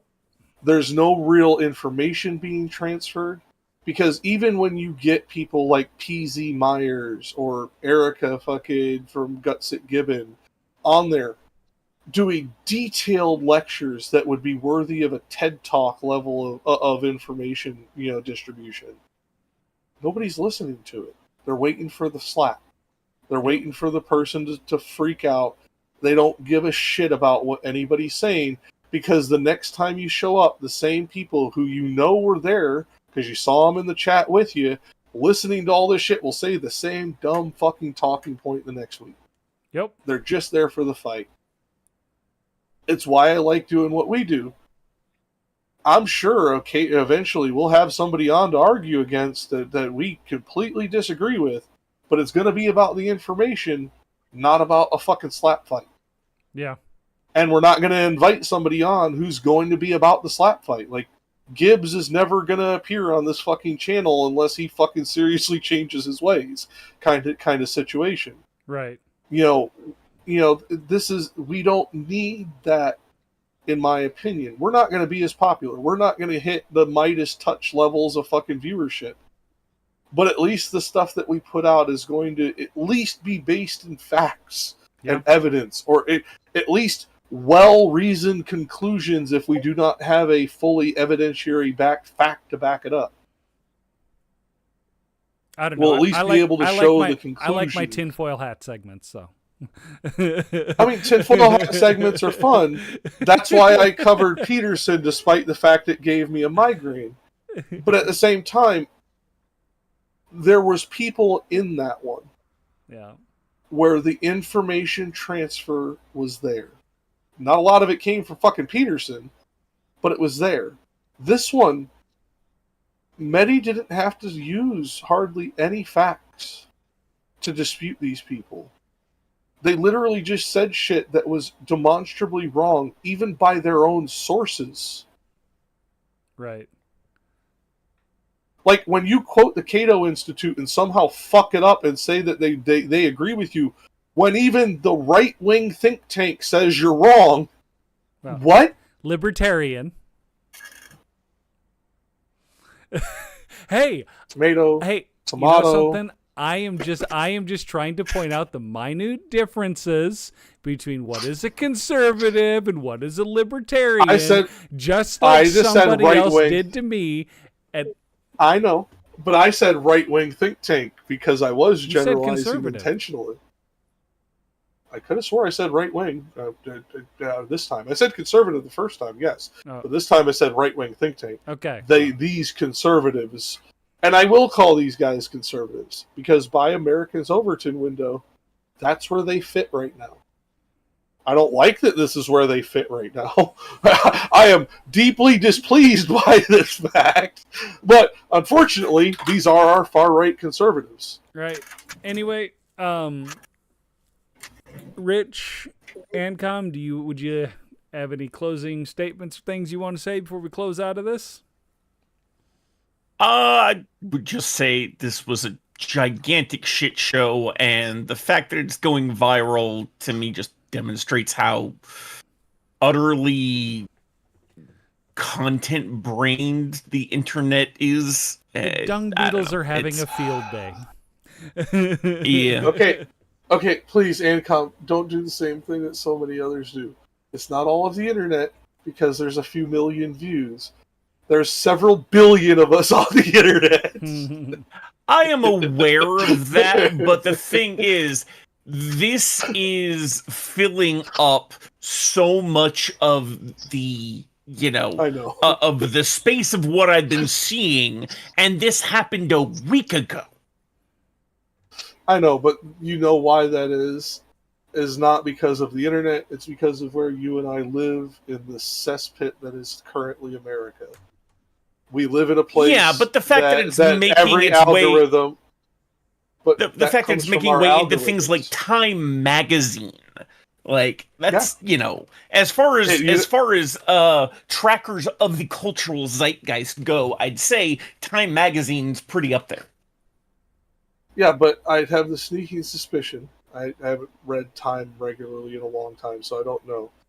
I'd be willing to bet there's an article, probably not as blatant as this, about Sam Cedar's time on. I have the sneaky suspicion when Time covers stuff like this, it's less about the salacious jackasses on there, and more about the name, the name draw. And that's just because it's Time. They don't usually waste column inches, even internet column inches, on people without a fucking following, because otherwise, what's the point? They're not going to get clicks. That's not their audience. All right, so Rich. Yeah, I'm good. I don't think there's anything I haven't said that I needed to say about that topic, except for the fact that the one thing I did try to get us to a little bit earlier was, is there a solution for any of this? And I heard a lot of pushback as to what the solution isn't. But I haven't heard the executive say branch. what the solution is. The solution is fixing education, because we saw the suppression of fascism worldwide was followed followed an increase in education worldwide.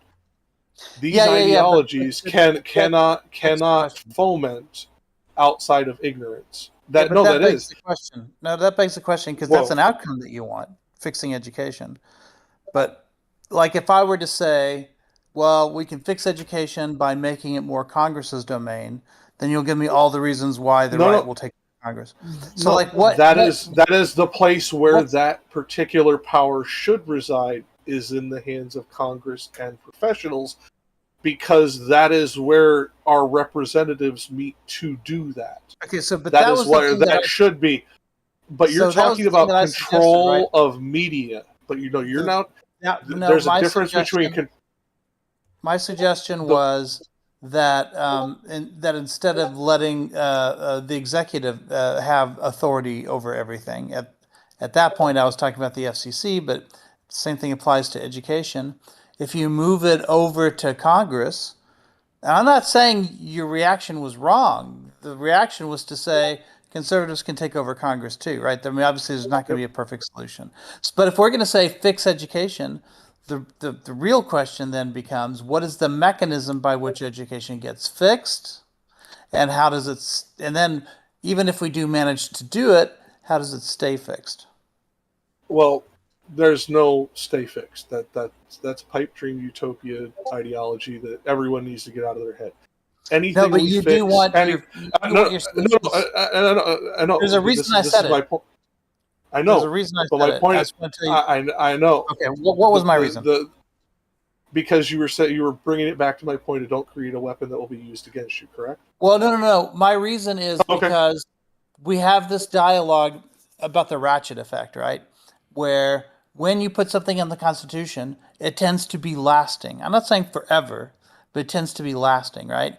And the next level down that's less lasting than the Constitution, but still lasting is something that's statutory, right? And then one level down from that might be, I don't know, like 50 state action or something like that.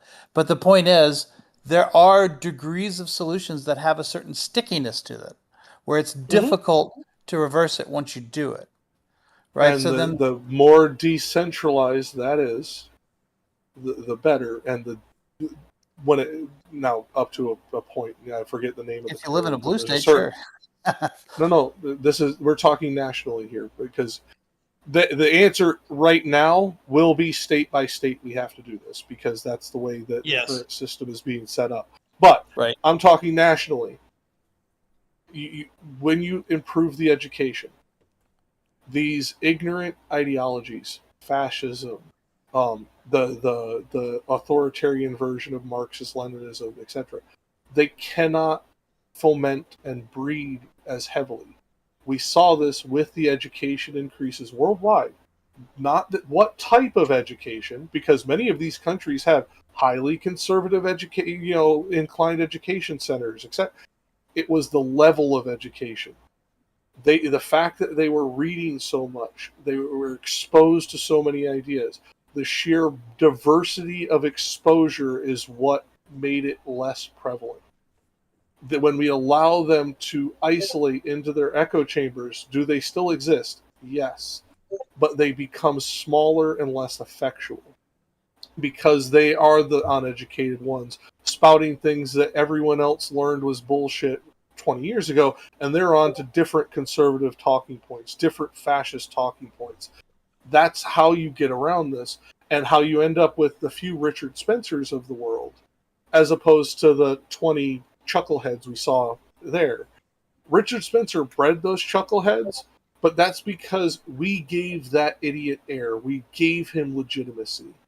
When he was just an idiot talking to right-wing pundits in fucking churches and fucking convention centers, nobody gave a shit. Then the news covered him, and suddenly he's a multi-fucking millionaire talking on national stages. We created that problem. The only solution to it is to go back to the way we were before we created it. Not to put the genie back in the bottle, but to put the dog back on the leash, because you can never put the genie back in the bottle. That's why I say anything we create, even if we were to ratify a constitutional amendment on the subject, can be broken. So we have to work for the best possible fix we can with the particular outcome we are in now, which right now, unfortunately, that means blue states are going to progress, red states are going to regress. We're going to see the brain drain from the red states going to blue states for college, etc. We're basically going to see, not literally, but effectively, the balkanization of the United States. Just without the actual separation into separate countries, hopefully, because that's going to be a lot of bloody bullshit if that happens. Yeah. But we're going to see that balkanization of effect on populace. And we're going to see the brain drain cause the immigration and immigration fluxes that we saw back in the 1930s and 1940s, before we entered the war. That's what you look like you wanted to say something, or you just wanted to end.